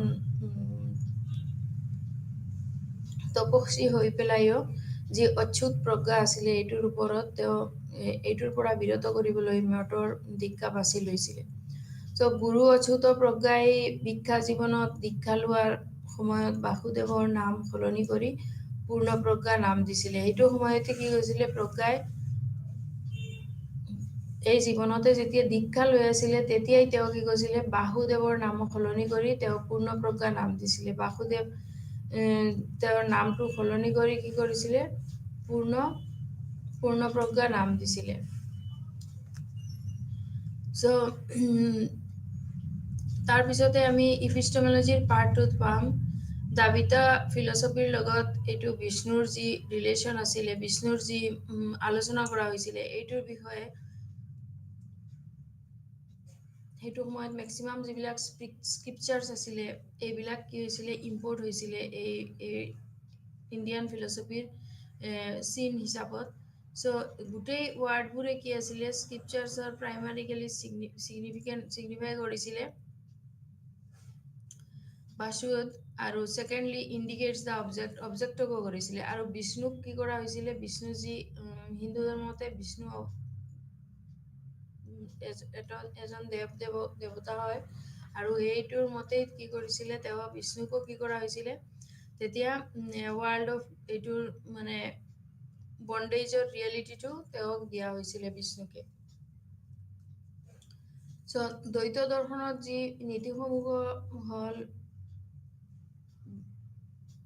নীতিসমূহৰ মাজত হ'ল বিষ্ণু হ'ল কি পৰম মূৰ, আৰু সেয়াই হৈছে শাস্ত্ৰৰ আমদানি। এইটো শাস্ত্ৰত মেইনলি বিষ্ণুকে মহত্ব দিয়া হৈছিলে, আৰু এই শাস্ত্ৰৰ প্ৰতিটো শব্দই কি কৰিছিলে, মূলতঃ বিষ্ণু আৰু গৌণভাৱে বস্তুটোক বুজায় মেইনলি। তাৰপিছত বিষ্ণুৰ যি বন্ধনৰ কাৰণ হোৱাৰ লগতে এটা কি আছিলে, মুক্তিৰ কাৰণ আছিলে। যি বন্ধনৰ লগত যি ৰিলেশ্যন আছিলে মাজত, যিবিলাক ৰিলেশ্যনৰ যিমান বস্তুবিলাক অলপ ক্ল'জলি, যেনেকা মায়াৰ বন্ধন, মোহ বন্ধন, এইবিলাকৰ মাজত যেনেকা কজটো হৈছিলে, এই কজটো হৈছিলে কি হৈছিলে, এইটো মুক্তিৰ যি বিষ্ণুৰ বন্ধনৰ কাৰণটোই হৈছিলে এটা মুক্তিৰ কাৰণ। এইটো যি মুক্তিৰ পৰা মূলতঃ মুক্তি পাবলৈ কি কৰা হৈছিলে, এই বন্ধনৰ কাৰণেই বেছিকে ক্ল'জ হৈছিলে গোটেই বস্তু। আৰু এই বন্ধনৰ পৰা মুক্তি, মায়াৰ যি বন্ধন হয়, এইটোৰ পৰা মুক্তি পাবৰ কাৰণেই তাতে বিষ্ণু বন্ধনৰ কাৰণ হোৱাৰ লগতে কি আছিলে, এইটো মুক্তিৰ কাৰণ হৈ গৈছিল। যে বন্ধনত থাকি যদি আকৌ মুক্তিতে থাকিব লাগে, তেনেহ'লে এইটোৰ কোনো ভেলু নাই। চ' বহুতৰ জগতখন কি হ'ল, বাস্তৱ আৰু চিৰন্তন, জীৱ আৰু জগত, জীৱ আৰু জগত, পদাৰ্থ যিবিলাকৰ লগত, জগত মিনছ ৱাট পদাৰ্থ যিবিলাক ৰিলেটেড। চ' জগত আৰু এইবিলাক ঈশ্বৰ আৰু জগতৰ মাজত পাৰ্থক্য যিবোৰ আছে, এইবোৰ কি ঈশ্বৰ আৰু জগতৰ মাজত পাৰ্থক্য। চ' 5 গুণ পাৰ্থক্যৰ চূড়ান্ত বাস্তৱতা গ্ৰহণ কৰা হয়। এই 5 গুণে কি হ'ল, পাৰ্থক্যৰ চূড়ান্ত বাস্তৱতা গ্ৰহণ কৰা হয়। চ' বিষ্ণুৰ প্ৰতি ভক্তি বিকশিত কৰিলেহে মুক্তি লাভ হয়। বিষ্ণুৰ প্ৰতি কি হয়, যি ভক্তি যদি বিকশিত কৰা হয়, তেতিয়াহে কি হয়, মুক্তি লাভ কৰা হয়। তেওঁ বিষ্ণুকে নিজৰ ভক্তি প্ৰদৰ্শন কৰাৰ পিছতে যি ভক্তা যোনে ভক্তি কৰিব তেওঁই হওক, আৰু যি শ্ৰদ্ধা কৰিব তেওঁই হওক, তেতিয়াহে তেওঁ মুক্তি লাভ কৰিব পাৰিব। চ' মাধৱৰ বাবে কি আছিলে, ভক্তি সম্ভৱ তেতিয়াহে যেতিয়া সাধনাৰ বিষয়ৰ জ্ঞান থাকে। যেতিয়া মাধৱৰ বাবে কি হ'ল, ভক্তি তেতিয়াহে সম্ভৱ হ'ব, যেতিয়া তেওঁৰ বিষ্ণুৰ কি হ'ব, জ্ঞান থাকিব, যিটো বৈধ জ্ঞানৰ যন্ত্ৰৰ দ্বাৰাহে লাভ কৰিব পৰা যাব, চ' বিষ্ণু বন্ধনৰ কাৰণ হোৱাৰ লগতে হ'ল এইটো মুক্তিৰ কাৰণ, আৰু বিষ্ণুৰ বহুতৰ জগতখন বাস্তৱ আৰু চিৰন্তন। চ' জীৱ আৰু জীৱৰ লগত জগত, আৰু জীৱৰ লগত জীৱ, তাৰপিছত জীৱৰ লগত জগত, পদাৰ্থৰ এইবোৰৰ লগত যি ৰিলেটেড, এই জগত আৰু জগত, ঈশ্বৰ আৰু জগতৰ মাজতো পাৰ্থক্য। চ' 5 গুণ পাৰ্থক্যৰ চূড়ান্ত বাস্তৱতা গ্ৰহণ কৰা হয়। এইটোৰ গোটেইখিনি পাৰ্থক্যৰ কি হয়, চূড়ান্ত যিটো বাস্তৱতা হয়, এইটো গ্ৰহণ কৰা হয়। চ' বিষ্ণুৰ হ'ল ইয়াতে 5টা ডিফাৰেন্সৰ চূড়ান্ত বাস্তৱতা গ্ৰহণ কৰা হ'ল। 5টাটো কি হ'ল, জীৱ আৰু জগত এটা, 2 নম্বৰ হ'ল জীৱ আৰু জীৱ, 3 নম্বৰ হ'ল জীৱ আৰু জগত, তাৰপিছত আকৌ হ'ল জগত আৰু জীৱ আৰু ঈশ্বৰ আৰু জগতৰ মাজত পাৰ্থক্য দেন এই 5 গুণ পাৰ্থক্যৰ চূড়ান্ত বাস্তৱতা গ্ৰহণ কৰা হয় সো বিষ্ণুৰ প্ৰতি ভক্তি বিকশিত কৰিলেহে মুক্তি লাভ হ'ব সো মাধৱৰ বাবে ভক্তি সম্ভৱ তেতিয়াহে যেতিয়া পৰা যায় আৰু তেতিয়াহে সাধনাৰ বিষয়ে বিষ্ণুৰ জ্ঞান থাকে সো যিটো বৈদ জ্ঞানৰ যন্ত্ৰৰ দ্বাৰাহে লাভ কৰিব পৰা যায় So Madhav focuses mainly on two things. Eta hol ki praman and refer to praman means what? It hol knowledge. It hol ki and other to the whole instrumental knowledge. Other to ki hol instrumental knowledge.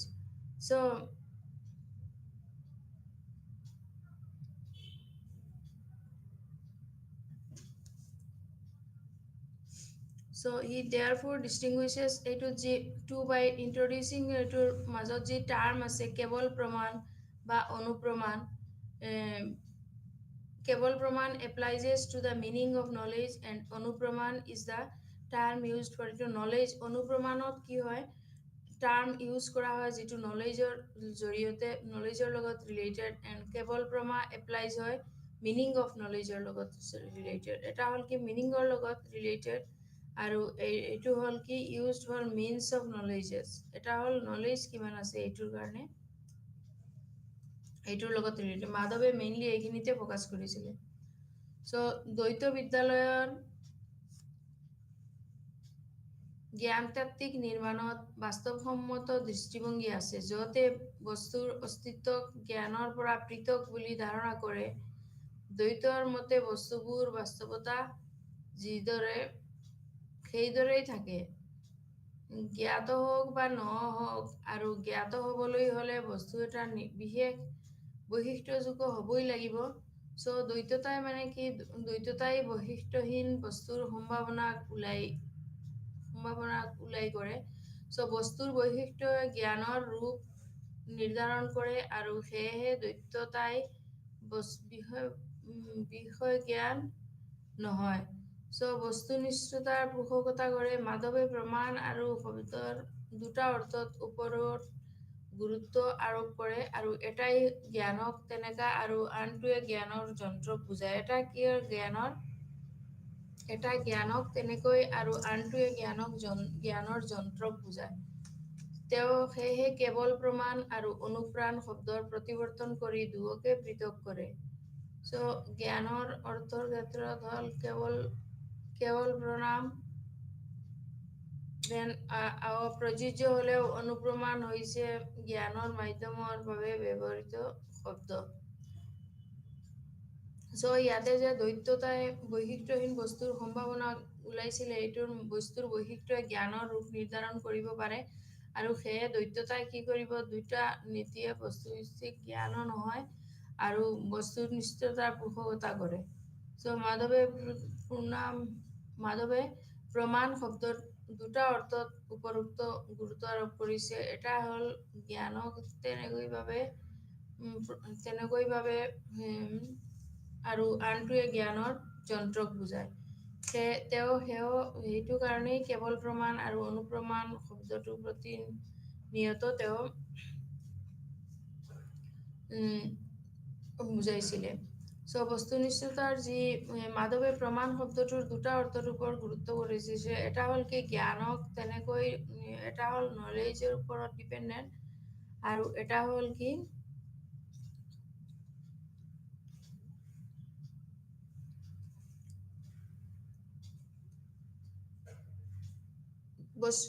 বস্তুৰ বৈশিষ্ট্যৰ জ্ঞানৰ ৰূপ নিৰ্ধাৰণ কৰে আৰু সেয়েহে দ্বৈততাই বিষয়বস্তুক জ্ঞান নহয় সো বস্তুনিষ্ঠতাৰে পোষকতা কৰে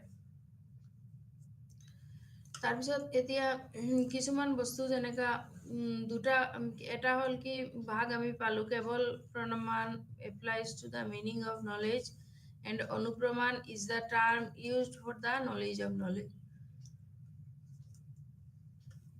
কেৱল প্ৰমাণটো কি হল মিনিং অফ নলেজ কেৱল প্ৰমাণে মিনিং অফ নলেজটো বুজোৱা হয় আৰু অনুপ্ৰমাণ যি তাৰ দ্বাৰা কি হ'ব used for the terms of knowledge তেওঁক ইউজ কৰা হয় টাৰ্ম অফ নলেজ এইটোৰ কাৰণে চ' কেৱল প্ৰমাণক সংজ্ঞায়িত কৰা হৈছে যি জ্ঞান নিজৰ বস্তুৰ বাহিৰলৈ নাযায় আৰু অনুপ্ৰাণ হৈছে সেই জ্ঞান চ' কেৱল প্ৰমাণ আৰু 4 প্ৰকাৰত ভাগ কৰা হৈছে যেনে ইয়াৰে প্ৰথমটো হৈছে কি ঈশ্বৰ জ্ঞান মানে ঈশ্বৰৰ অধিকাৰী জ্ঞানেই হৈছে সম্পূৰ্ণ বৈধ এণ্ড চিৰন্তন চ' দিছ ইজ এইটো হ'ল কি নাম্বাৰ 1 ফাৰ্ষ্ট পইণ্ট আমি ক'ব পাৰোঁ যে ঈশ্বৰ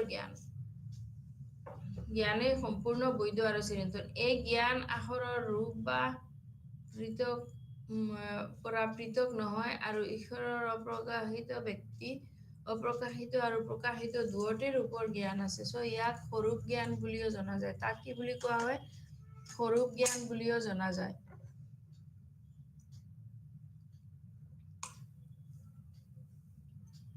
চ' ঈশ্বৰ জ্ঞানক স্বৰূপ জ্ঞান বুলিও জনা যায় চ' দ্বিতীয় প্ৰকাৰৰ প্ৰামাণিক হৈছে লক্ষী জ্ঞান কেৱল প্ৰমাণত ছেকেণ্ড টাইপ অফ প্ৰমাণ হ'ল কি লক্ষী জ্ঞান যিটো চিৰন্তন কিন্তু কোনোই ভগৱানৰ ওপৰত নিৰ্ভৰশীল আৰু আনহাতে ঈশ্বৰৰ জ্ঞান সীমাহীন চ' ঈশ্বৰৰ অধিকাৰী জ্ঞানী হ'ল কি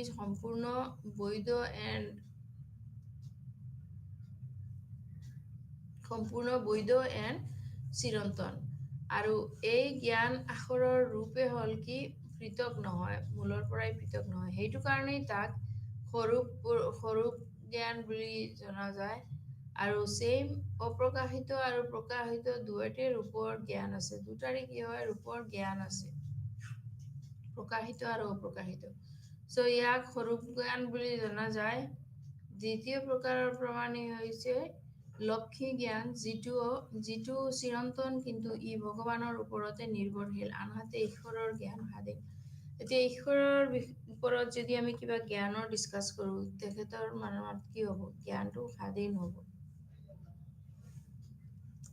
কোনে একো কৰিব নোৱাৰে এইটো চ' ঈশ্বৰৰ যিটো জ্ঞান আছে এইটো লক্ষী জ্ঞান প্লাছ এইটো কি হয় ই জ্ঞান চ' আমি স্বৰূপ জ্ঞান বুলি যিটো জানিছোঁ সেইটোতে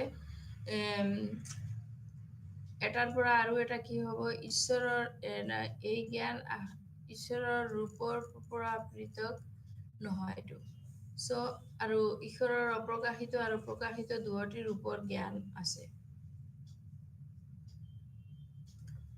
এইটো হ'ল কি কেৱলা প্ৰমাণ আমি আগতে পাইছিলোঁ কেৱল অন্বয়ী ব্যতিৰেকী এইবোৰ যেনেকা কিছুমান মিলৰ মিলৰ ফিলচফি আছিলে যিবিলাক ডিছকাছ কৰিছিলে তেওঁ তাতে এইবোৰ আমি পাইছিলোঁ যি নিৰ্ভৰশীল চ' দ্বিতীয় প্ৰকাৰৰ প্ৰামাণিক হৈছে লক্ষী জ্ঞান যিটো চিৰন্তন কিন্তু ই হ'ল কি ভগৱানৰ ওপৰত নিৰ্ভৰশীল হ'ল আনহাতে ঈশ্বৰৰ জ্ঞান স্বাধীন চ' নিৰ্ভৰশীল হ'ল কি ঈশ্বৰৰ যিবোৰ তেওঁৰ ভিউ আছে এই ভিউৰ লগত তেওঁৰ যি সকলোৰ কাৰণে তেওঁ ইকুৱেল প্লাছ যিবিলাক বস্তু তেওঁৰ ৰূপ লৈ কেতিয়াও হেৰি কৰা নাই চ'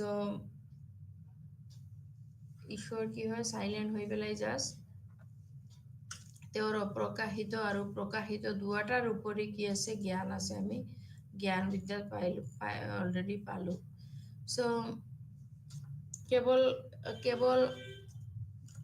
প্ৰমাণক সংজ্ঞায়িত কৰা হৈছে যি জ্ঞান নিজৰ বস্তুলৈ সামজি নাযায়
মেক্সিমাম তেওঁৰ টাইমত যোনটো সমাজ আছিলে তেতিয়া কি আছিলে মাধৱে 3টা উপমাৰ আহিলা কৰিছিলে চ' যেতিয়া এইটো উপলব্ধি অনুমান আৰু মৌখিক সাক্ষ্য বজাই ৰাখে চ' অদ্বৈত বা অন্যান্য বিদ্যালয়সমূহে গ্ৰহণ কৰা আন উপায়সমূহ এই 3টাৰ অধীনতে শ্ৰেণীভুক্ত কৰা হৈছিলে যেতিয়া যিবিলাক আন উপায় আছিলে এইবিলাক গোটেইখিনি কি হ'ল বিদ্যালয়সমূহে গ্ৰহণ কৰা হয় কিন্তু অদ্বৈত আৰু অন্যান্য বিদ্যালয়সমূহে গ্ৰহণ কৰা যি বেলেগ বেলেগ নীতি নিয়মবোৰ আছিলে এইবোৰ ৱেইট কৰিছিলে আৰু তেওঁৰ এই 3টাৰ শ্ৰেণীভুক্ত কৰা হৈছিলে চ' উদাহৰণস্বৰূপে মাধৱে কি কৈছিলে যে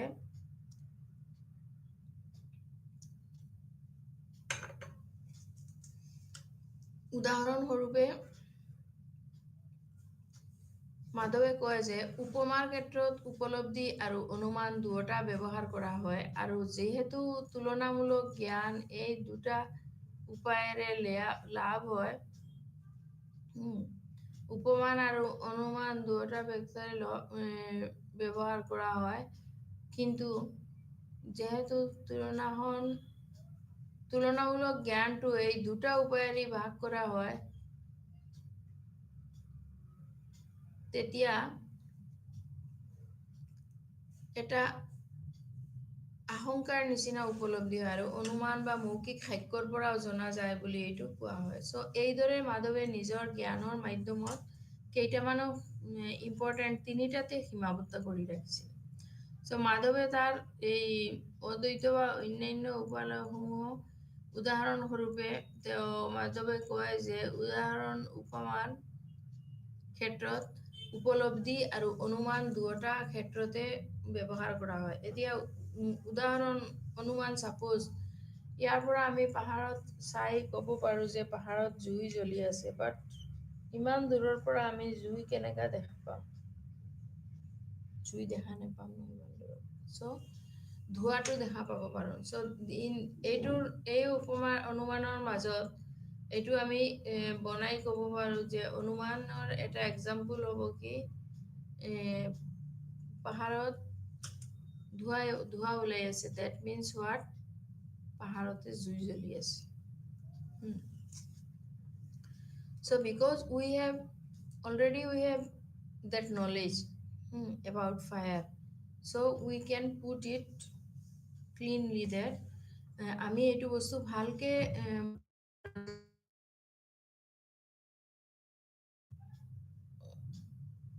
পাহাৰতে জুই জ্বলি আছে because we have already that knowledge আমাৰ এইটো knowledge already আছিলে so গোটেইবোৰ যিমান এক্সাম্পল আহিব পিছত এইবোৰতেও এনেকা সেম উপমাৰ ক্ষেত্ৰত উপলব্ধি আৰু অনুমানৰ ক্ষেত্ৰত অনুমানৰ ক্ষেত্ৰত এইটো অধীনত প্লাগ কৰা হয় আৰু আশংকা উপলব্ধি অনুমান আৰু মৌখিক সাক্ষ্যৰ পৰা জনা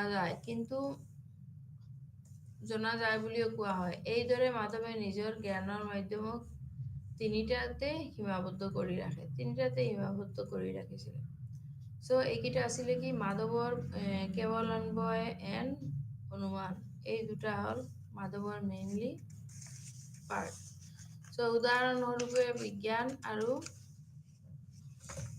ঈশ্বৰৰ যি যদিও ইণ্ডিয়ান ফিলচফিটো ষ্টাডিং চিষ্টেমেটিক আছে আমি বিজ্ঞানৰ এটা পাৰ্ট বুলি ক'ব পাৰোঁ but it is related to the mainly culture and আমি কালচাৰ বেলেগ যিটো জ্ঞান হ'ব এইখিনি আমি লৈ কি কৰিব পাৰোঁ এটা সুকীয়া উৎস হিচাপে আমি গ্ৰহণ কৰিব পাৰোঁ আৰু এই জ্ঞানৰ জৰিয়তে আমি যি অনুমানৰ লগত যিটো ৰিলেটেড হৈ আছে এই বস্তুখিনি আমি আকৌ এষ্টাব্লিছ কৰিব পাৰোঁ চ' পষ্টুলেশ্যনৰ উপায় যি অনুমানৰ অতীতত প্লাগ কৰা হয় আৰু আশংকা উপলব্ধি অনুমান আৰু মৌখিক সাক্ষ্যৰ পৰা জনা যায় বুলি কোৱা হয়। চ' এইদৰে মাধৱে নিজৰ জ্ঞানৰ মাধ্যম তিনিটাতে সীমাবদ্ধ কৰি ৰাখে। চ' উদাহৰণস্বৰূপে এইটো লাইন মই আকৌ ক'ব বিচাৰি আছো। উদাহৰণস্বৰূপে মাধৱে কৈছিলে যে উপমাৰ ক্ষেত্ৰত উপলব্ধি আৰু অনুমান দুয়োটা ব্যৱহাৰ কৰা হয়, আৰু যিহেতু তুলনামূলক জ্ঞান এই দুটা উপায়েৰে লাভ কৰা হয়, গতিকে উপমাক জ্ঞানৰ এক সুকীয়া উৎস হিচাপে গ্ৰহণ কৰাৰ প্ৰয়োজন নাই। পাষ্টলেশনৰ উপায়ো অনুমানৰ অধিগত লাভ কৰা হয়, আৰু অআশংকা উপলব্ধি অনুমান আৰু মৌখিক সাক্ষ্যৰ পৰা জনা যায় বুলি কোৱা হয়। চ' এইদৰে মাধৱে নিজৰ জ্ঞানৰ মাধ্যমত তিনিটাতে সীমাবদ্ধ হৈ আছিলে। চ' লক্ষ্মী এটা আছিলে কি এইবিলাকতো তেওঁ ৰিলেটেড আছিলে। ব্ৰাহ্মণ, পিছত পদাৰ্থ দ্ৰব্য এইবোৰ, দেন জগত বুলি এটা আছিলে, তিনিটাতে সীমাবদ্ধ কৰিছিলে। তিনিটাতো কি কি আছে আমি চাই লওঁ। দ্বৈত বিদ্যালয়ৰ উপলব্ধিৰ ব্যৱস্থা হৈছে বস্তুৰ সৈতে ইন্দ্ৰিয় সম্পৰ্ক। যদি ইন্দ্ৰিয় সম্পৰ্ক দ্বৈতিনৰ বাবে ইন্দ্ৰিয় আৰু ইয়াৰ বস্তু দুয়োটা দুৰ্ভোগ কৰিলে হলেহে বৈধ ধাৰণাৰ জ্ঞানত সৃষ্টি হয়, আৰু দুয়োটাৰে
এতিয়া মৌখিক যি সাক্ষ্য হ'ল, মৌখিক সাক্ষ্যৰ মতে এইটোৰ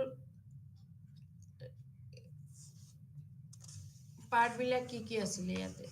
মেক্সিমাম সকলে কি আছে, মেক্সিমাম সকলে ৰামায়ণ আৰু মহাভাৰত জানা। So these things are related to what? Ramayana and Mahabharata, পঞ্চৰাত্ৰ আৰু কিমান গ্ৰন্থ আছে। চ' মৌখিক সাক্ষ্য যিটো এইটোৰ জৰিয়তে মাধৱে বুজাইছে যে বাক্য অৰ্থ এটা মুঠতে শব্দ অৰ্থৰ পৰা অবিচ্ছেদ্য। বাক্যৰ মতে কি আছিলে, অৰ্থ হওক মাধৱৰ মতে যি বুজাইছে যে বাক্য অৰ্থ এটা মুঠতে শব্দ অৰ্থৰ পৰা অবিচ্ছেদ্য। মাধৱে গ্ৰহণ কৰিছিলে মৌখিক কৰ্তৃত্ব। তাৰ মাজত চাৰিটা প্ৰস্থান হ'ল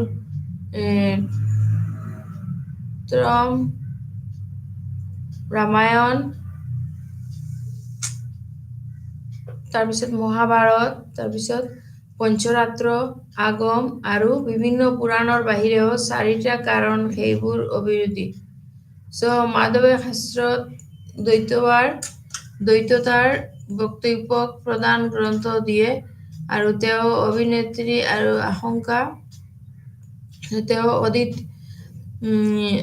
অদ্বিতীয়তা আৰু অংশ সমগ্ৰ ধাৰণাসমূহৰ বক্তব্যসমূহক ৰূপক বা প্ৰশংসা হিচাপে মিলাই দিয়ে। চ' দ্বৈত বিদ্যালয়ে মহাবাক্য তত্ত্বমসি বুলি পঢ়ে, আৰু এই মহাকাব্যই আত্মাক সংস্কৃত ওপৰত নিৰ্ভৰশীল স্বৰূপ প্ৰকাশ কৰি বুলি প্ৰতিষ্ঠা কৰে। ইয়াতে মেক্সিমাম সংস্কৃত যিবিলাক শাস্ত্ৰত ৱাৰ্ড এইবোৰ দিয়া হৈছে, বিকজ এইবোৰৰ যদি আমি নিদিওঁ, এতিয়া এইবোৰ চেঞ্জ কৰি সলনি যদি ডাইৰেক্টলি আমি বেলেগ কিবা দিওঁ তেতিয়াহ'লে মিনিংবোৰ এই ইণ্ডিয়ান স্কুলৰ যিটো লেংগুৱেজ এইটো আঁতৰি যাবগৈ। দেটছ ৱাই আমি এইটো ইয়াতে সংস্কৃত ৱাৰ্ডবিলাক অনলি অৰ লগতে কোৱাৰ পিছতো আমি লগতে সংস্কৃত ৱাৰ্ডবোৰ ইউজ কৰি আছোঁ। তেওঁ অদ্বিতীয় আৰু সমগ্ৰ ধাৰণাসমূহৰ লগত ৰিলেটেড, আৰু এই মহাবাক্যই আমাৰ ঈশ্বৰৰ ওপৰত যি নিৰ্ভৰশীল স্বৰূপ সেইটো প্ৰকাশ বুলি প্ৰতিষ্ঠা কৰে।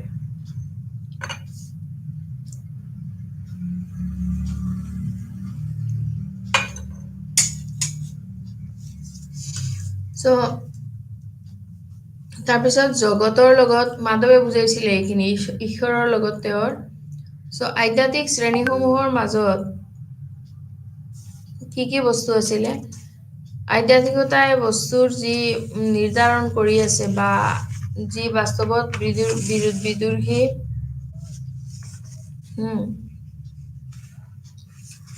মাধৱে এই কথা সমৰ্থন কৰে যে আধ্যাত্মিকতাই বাস্তৱ নিৰ্ধাৰণ কৰি আছে আৰু যি বাস্তৱৰ বিৰোধী সেয়া অবাস্তৱ।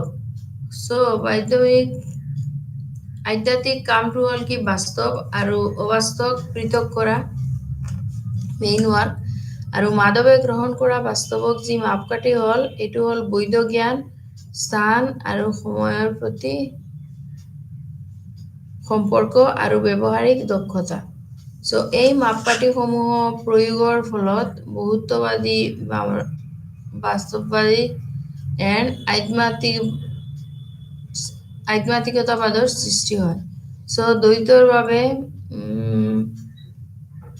আধ্যাত্মিক শ্ৰেণীটো হ'ল যিটোক জনা, নামকৰণ আৰু দাবী কৰিব পৰা যায়। আধ্যাত্মিক কামটোৱেই হ'ল কি বাস্তৱ আৰু অবাস্তৱক পৃথক কৰা। যিটো বাস্তৱ হয় এইটোৰ পৰা অবাস্তৱটোক পৃথক কৰি দিয়া। আৰু মাধৱে যি গ্ৰহণ কৰা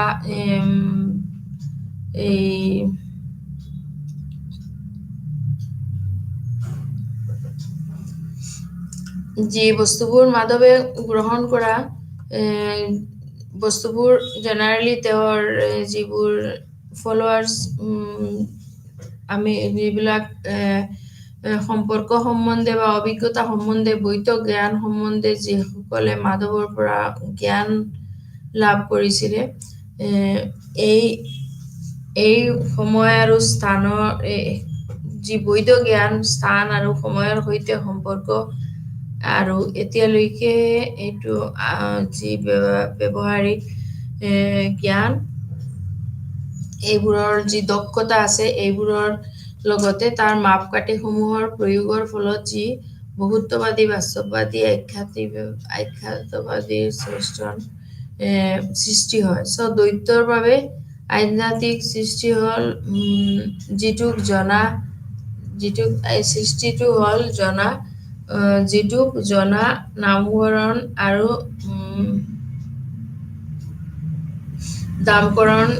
দাবী কৰিব পৰা যায়। দ্বৈতৰ বাবে আধ্যাত্মিক শ্ৰেণীটো হ'ল যিটোক জনা, নামকৰণ আৰু দাবী এইটো বুলি জনা যায়। ইয়াৰে মাজত চেল্ফৰ মাজত ইগনৰেঞ্চ অফ নেচাৰ যে এইটো এটা দ্বৈত জ্ঞানৰ লগত ৰিলেটেড হৈ আছে নিবাৰণৰ লগত। এই মাপকাঠিসমূহৰ যি বহুত্ববাদী বাস্তৱিক আধ্যাত্মিকতাৰ সৃষ্টি এইখিনিৰ লগত নামকৰণ হৈছে। এতিয়া এটা বস্তু আছে কিতাপখনতে যি হ'ল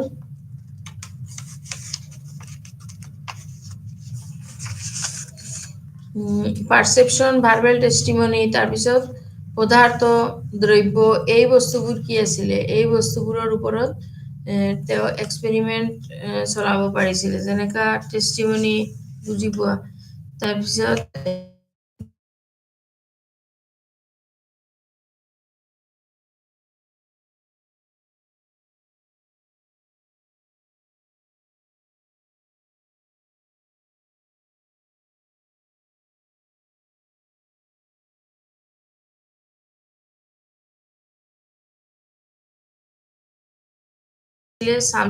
সাবস্টেন্স মানে দ্ৰব্য, কোৱালিটি মানে গুণ, একশন মানে কৰ্ম,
ইজ মানে বহুত ইম্পৰ্টেঞ্চ দিয়া হয় ব্ৰাহ্মণসকলক। কিন্তু যদি আমি কিছুমান বস্তুত ইম্পৰ্টেঞ্চ দিওঁ, তেনেহ'লে ইয়াতে ব্ৰাহ্মণ হওক বা যি এইবিলাক দুটা পাৰ্ট, এই দুটা যিবিলাক ব্ৰাহ্মণৰ নিম্ন শ্ৰেণীত যিসকলক বা উচ্চ শ্ৰেণীত তেওঁলোকে বনোৱা সকলৰ মতে এটা কি হৈছে, এটা উচ্চ শ্ৰেণী নিম্ন শ্ৰেণী যি সমাজ ব্যৱস্থা বেলেগ বেলেগ কৰা হৈছিলে, এইবিলাকৰ মাজত একোই যদি আমি ভালকে ভাবিবলৈকে যাওঁ, ডেট মিনছ তাতে কোনো শ্ৰেণীসমূহ বিভাগ হোৱা নাই।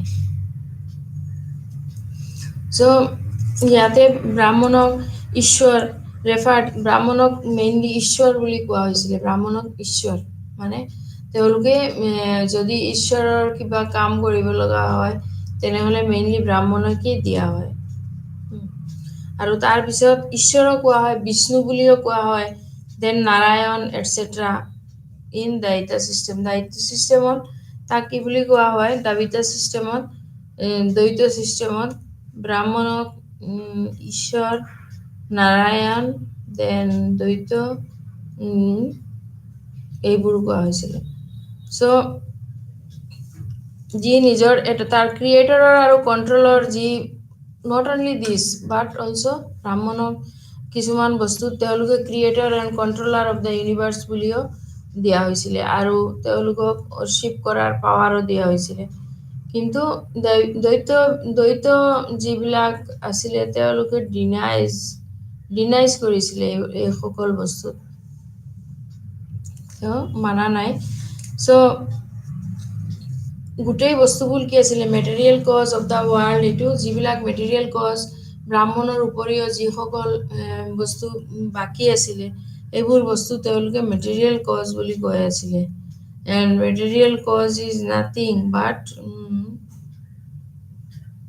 কনচিডাৰ্ড টু বি এইটো মায়া এজ এ মায়া মানে এফেকশ্যন স্নেহ এইটো বস্তু মৰম যিবোলো বস্তু এইটো বস্তুত কি কৰিছিলে তেওঁলোকে ইম্পৰ্টেঞ্চ দিছিলে যে material cause of Brahman is so' considered to be real according to দ্বৈত যিবিলাক দ্বৈত মতে এইটো দ্বৈতৰ মতে কি আছিলে আধ্যাত্মিক শ্ৰেণীটি হ'ল যিটোক জনা নামকৰণ আৰু দাবী কৰিব পৰা যায় এইখিনি আছিল দ্বৈতত মই এইমাত্ৰ কৈছিলোঁ যে দ্বৈতত কি আছিলে 10টা শ্ৰেণী বা পদাৰ্থক স্বীকৃতি দিয়ে সেইবোৰ পদাৰ্থক স্বীকৃতি দিলে দ্যাট মিনছ হোৱাট দ্বৈতটা 10টা তাতে 10 ক্লাছেছ আৰ দেয়াৰ 10টা শ্ৰেণী আৰু পদাৰ্থক স্বীকৃতি দিয়ে সেইবোৰ হ'ল কি পদাৰ্থকবিলাক কি যেনেকা পদাৰ্থ তাৰপিছত পদাৰ্থ দ্ৰব্য তাৰপিছত গুণ তাৰমানে গুণক তাৰপিছত ক্ৰিয়া সাৰ্বজনীনতা বিশেষত্ব নিৰ্দিষ্ট সমগ্ৰ শক্তি আৰু অস্তিত্বহীনতা দিজ আৰ হোৱাট পদাৰ্থৰ 10 কেটাগৰিজ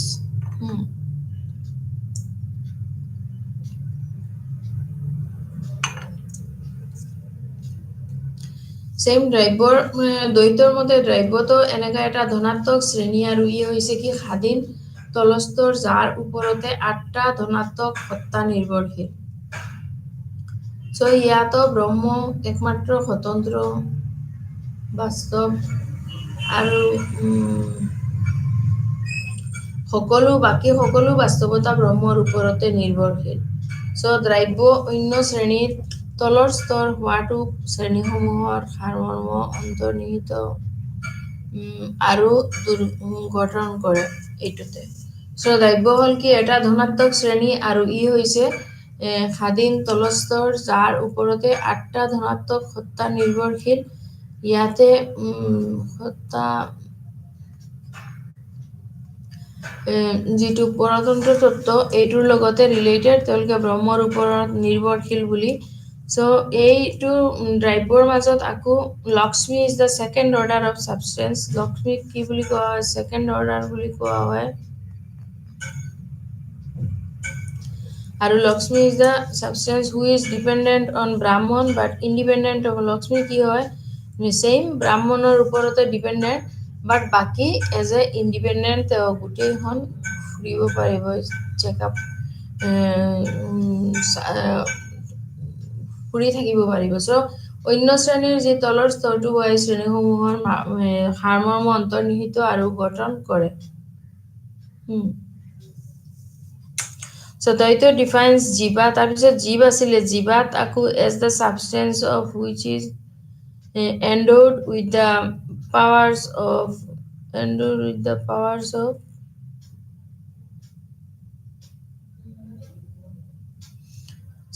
দ্ৰব্যৰ যিবিলাক অন্য শ্ৰেণীৰ তলৰ স্তৰটো হয় এইটোৰ সহজ শ্ৰেণীসমূহৰ লগত সাৰমৰ্ম অন্তৰ্নিহিত আৰু গঠন কৰিছিলে তাৰপিছত দ্বৈতে যে অলছ' এষ্টাব্লিছ কি কৰিছিলে ৰিয়েলিটি অফ প্লুৰেলিটি জীৱাজৰ যি প্লুৰেলিটি এইটো তেওঁলোকে এষ্টাব্লিছ কৰিছিলে তাৰপিছত জীৱাজ ক্লাছিফাইড ইনটু দেয়াৰ স্বৰূপ ত্ৰিবৈত সত্ব গুণ প্ৰিডমিনেণ্ট ৱাজ ইনট্ৰুলি এনগেজেছ এণ্ড গেট স্বৰূপ ত্ৰিবৈত এইটো হয় তো সত্ব গুণ prominent actually in this chapter দেৰ আৰ চ' many Sanskrit word those are I have given some কিছুমান বস্তু মই দি দিছোঁ এজ এ বুজাই কি পৰতন্ত্ৰ তত্ত্ব যেনেকা ব্ৰহ্মৰূপৰ পৰতন্ত্ৰ তত্ত্ব মিন্স হোৱাট যে যেনেকা এইটো এটা সংস্কৃত ৱাৰ্ড স্বতন্ত্ৰ তত্ত্ব পৰতন্ত্ৰ ৱাৰ্ড এতিয়া এইটো হ'ল কি ব্ৰহ্ম একমাত্ৰ স্বতন্ত্ৰ বাস্তৱ ডেট মিন্স হোৱাট ব্ৰহ্ম নিজে কি হয় স্বতন্ত্ৰ হয় মানে তেওঁ নিজে কৰিব পাৰে গোটেই বস্তুবোৰ চ' তেওঁ আকৌ পৰমতন্ত্ৰৰ মতে কি হয় পৰমতন্ত্ৰৰ মতে হ'ল এইটো বাকী সকলো বাস্তৱতা ব্ৰহ্মৰ ওপৰত নিৰ্ভৰশীল মানে যিবিলাক বস্তু আছে গোটেই বস্তুখিনি কি হ'ল ব্ৰহ্মৰ ওপৰত নিৰ্ভৰশীল মানে ব্ৰহ্ম নিজে হ'ল স্বতন্ত্ৰ তত্ত্ব তেওঁ নিজে কিবা ডিচিশ্যন ল'ব নিজে কিবা কৰিব নিজে চব কৰিব পাৰে আৰু বাকী যিমান তেওঁৰ নিজৰ পাৱাৰটো য'ত আছে তেওঁ গোটেইখিনি কৰিম বাট বাকী যিমানখিনি তেওঁ আছে এইখিনি সকলো কি হয় ব্ৰহ্মৰ ওপৰতো নিৰ্ভৰশীল যেতিয়া ব্ৰহ্ম মানে মিন্স হোৱাট পৰতন্ত্ৰ তত্ত্ব এতিয়া পৰতন্ত্ৰ তত্ত্ব পৰতন্ত্ৰ তত্ত্ব গ'লে তাতে বহুত পাৰ্টবিলাক আহি যায় চ' Data also defines জীৱাকো কি কৈছিলে substance বুলি ধৰিছিলে which is endowed with the reaper. So Advaita defines jiva as a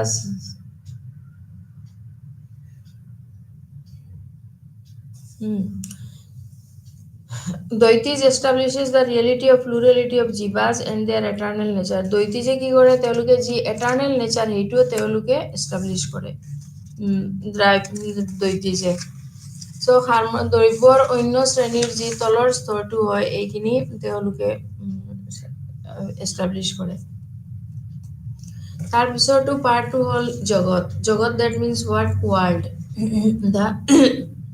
the everything is বিশ্ব ব্ৰহ্মাণ্ড ক'ব পাৰোঁ কি ক'ব পাৰোঁ বিশ্ব ব্ৰহ্মাণ্ড ডেট মিন্স বিশ্ব ব্ৰহ্মাণ্ডখনত যেহেতু বাস্তৱৰ চৰ্ত পূৰণ কৰে সেয়ে দ্বৈততাৰ বাবে এক বাস্তৱ আৰু ভৌতিক জগতখনৰ অনুভূতিগতভাৱে জনা যায় যে যিটো জ্ঞানৰ এক বৈধ মাধ্যম চ' ব্ৰহ্মক জগতৰ কাৰ্যক্ৰম কৰি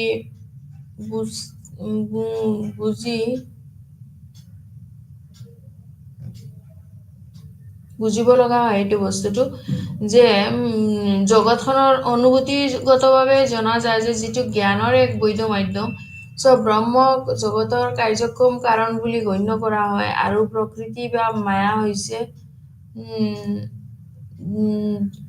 প্ৰকৃতিৰ মায়া হৈছে বস্তুগত কাৰণক যিটো ব্ৰহ্মৰ পৰা সম্পূৰ্ণ পৃথক যি মায়া হ'ল এইটো কি হ'ল ব্ৰহ্মৰ পৰা সম্পূৰ্ণ পৃথক চ' ব্ৰহ্মই পদাৰ্থ নিয়ন্ত্ৰণ আৰু পদাৰ্থ নিয়ন্ত্ৰণ আৰু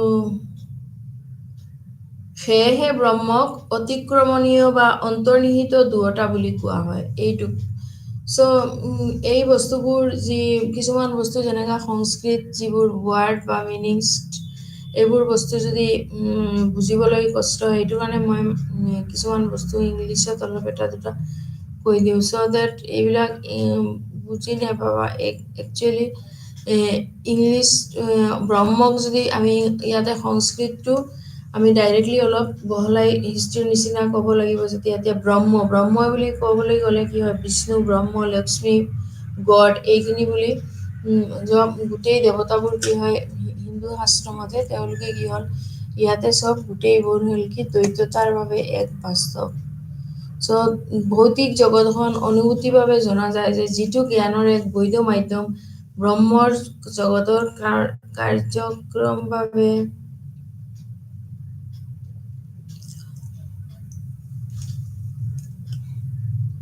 ব্ৰহ্মই পদাৰ্থ নিয়ন্ত্ৰণ আৰু পদাৰ্থৰ প্ৰতিটো পৰিৱৰ্তন ব্ৰহ্মৰ দ্বাৰা পৰিচিত হয় মানে মেইনলি ব্ৰহ্মই এভৰিথিং বিশ্ব ব্ৰহ্মাণ্ডখনৰ যি হেড হয় তেওঁহে কি হয় ব্ৰহ্ম হয় চ' তেওঁৰে পৰিৱৰ্তন ব্ৰহ্মৰ দ্বাৰা প্ৰৰোচিত হয় আৰু সেয়েহে ব্ৰহ্মক অতিক্ৰমণীয়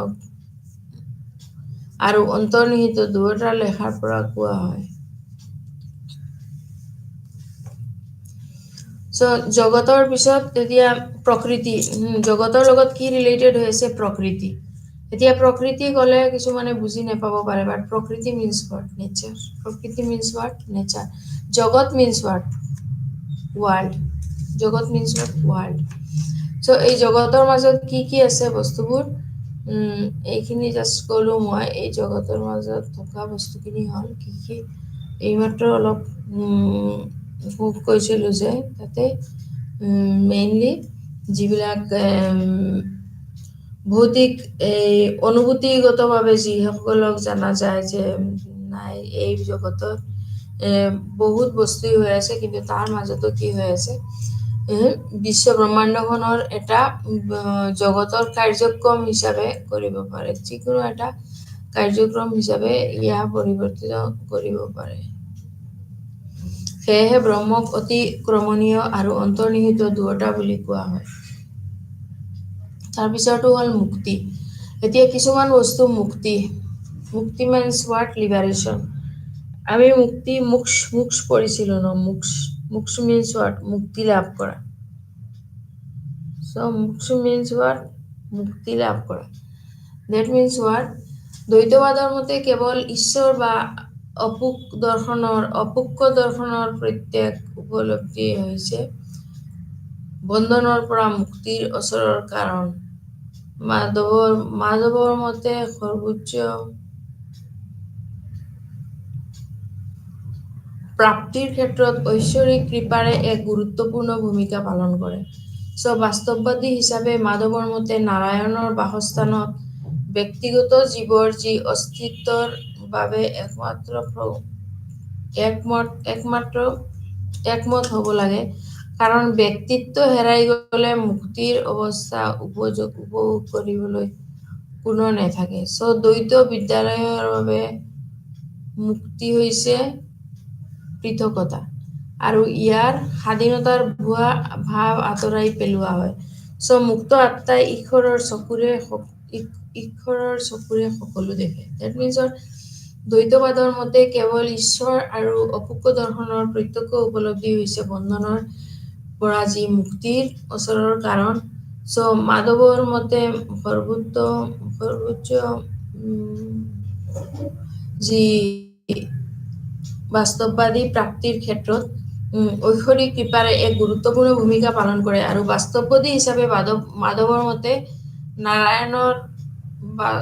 নাৰায়ণৰ ব্যক্তিগত জীৱনে এইটো অস্তিত্বৰ বাবে এটা একমত হ'ব লাগে আৰু কাৰণ ব্যক্তিত্ব যদি হেৰাই যায় তেতিয়া মুক্তিৰ অৱস্থা উপভোগ কৰিবলৈ কোনো নাথাকে যদি ব্যক্তিত্বই নাথাকে তেতিয়া আৰু তাৰ পৰা মুক্তি কেনেকা আহিব কোনোবাই উপলব্ধ কৰিব পাৰে দ্বৈত বিদ্যালয়ৰ বাবে মুক্তি হৈছে কি আত্মপ্ৰকাশ আৰু আত্ম উপলব্ধি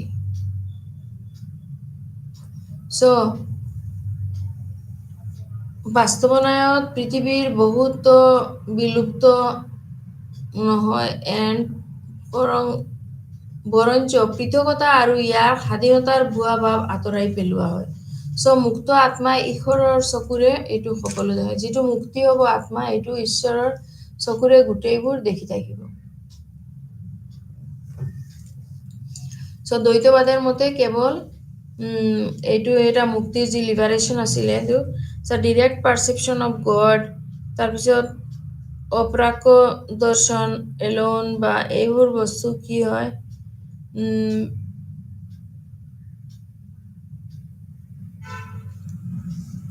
ৰামানুজৰ আগতেও এইখিনি নেক্সটটো ৰামানুজ আছিলে কিন্তু মাধৱে স্পীক কৰিছিলে 3 kinds of devotees উত্তম মধ্যম এণ্ড অধম তেওঁ তিনিটা কৰিছিলে এটা হ'ল কি উত্তম মধ্যম এণ্ড অধম Madhav স্পীক্স of 3 kinds of devotees মাধৱে কি কৰিছিলে আৰু তিনিটা ধৰণৰ ডিভোটিজৰ বিষয়ে আলোচনা কৰিছিলে তাৰপিছত necessary যি feature of এইটো মাধৱৰ ডক্টৰিনত যি ভক্তিৰ বিষয়ে আলোচনা হৈছে এইটো itself divided into এইটো 3 stageত divide কৰা হৈছিলে ফাৰ্স্ট হ'ল কি stage prior to the immediate knowledge of God ফাৰ্স্টৰ knowledge হ'ল next to the immediate knowledge of God and second হ'ল কি medial knowledge and third is the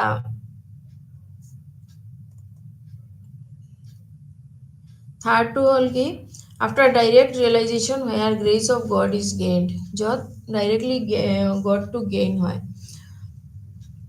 চ' ইমানলৈকে আছিলে মাধৱৰ যি লিবাৰেশ্যন, তাৰপিছত এই ইপিষ্টেমলজি, দেন জগত, তাৰপিছত বিদেহ, এইবোৰ গোটেই বস্তুবোৰ মাধৱৰ ইমানখিনি আছিলে। তেওঁৰ মেইনলি তেওঁৰ মাজতে এইটো, তাৰপিছত তেওঁ যি ব্ৰাহ্মণক যিটো পাৰ্টত ইম্পৰ্টেঞ্চ দিছিলে এইটোত। তাৰপিছত মাধৱে অলছ' কি কৰিছে, আৰু এটা বস্তু মাধৱে কনচিডাৰ কৰিছিলে, এইটো হ'ল কি পিউৰিটি অফ লাইফ।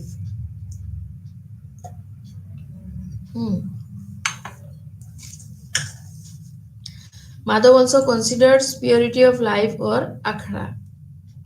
এইটো এটা হ'ল কি ইনষ্টিটিউট, এটা কনষ্টিটিউটিভ এলিমেণ্ট অফ ভক্তি। কনষ্টিটিউটিভ এলিমেণ্ট অফ ভক্তিৰ এটা কনষ্টিটিউট এলিমেণ্ট আছিলে। চ' এইটো যথেষ্ট আগবাঢ়িছিলে। এণ্ড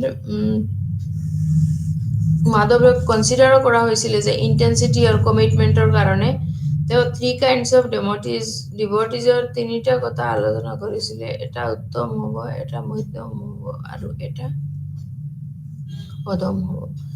চ' এই গ্ৰেজুৱেশ্যন অফ মাধৱৰ ডক্টৰিনৰ ভক্তি, মাধৱ's doctrines of bhakti. Bhaktis means what? Devotees. So bhakti means what? So bhakti itself is divided into 3 stages. First all stage prior to the immediate knowledge.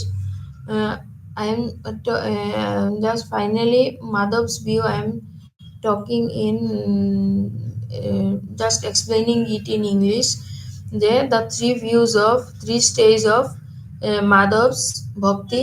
First is what? The stage prior to the immediate knowledge of God, and secondly the immediate knowledge directly, and third is the direct realization where grace of God gained. So এইটো এটা আছিলে লাষ্টত যি মাধৱৰ importance আছিলে। চ' next day আমি ৰামানুজৰ পাৰ্টটো আলোচনা কৰিম। আজি ইমানতে শেষ কৰিলোঁ। নমস্কাৰ, থেংক ইউ।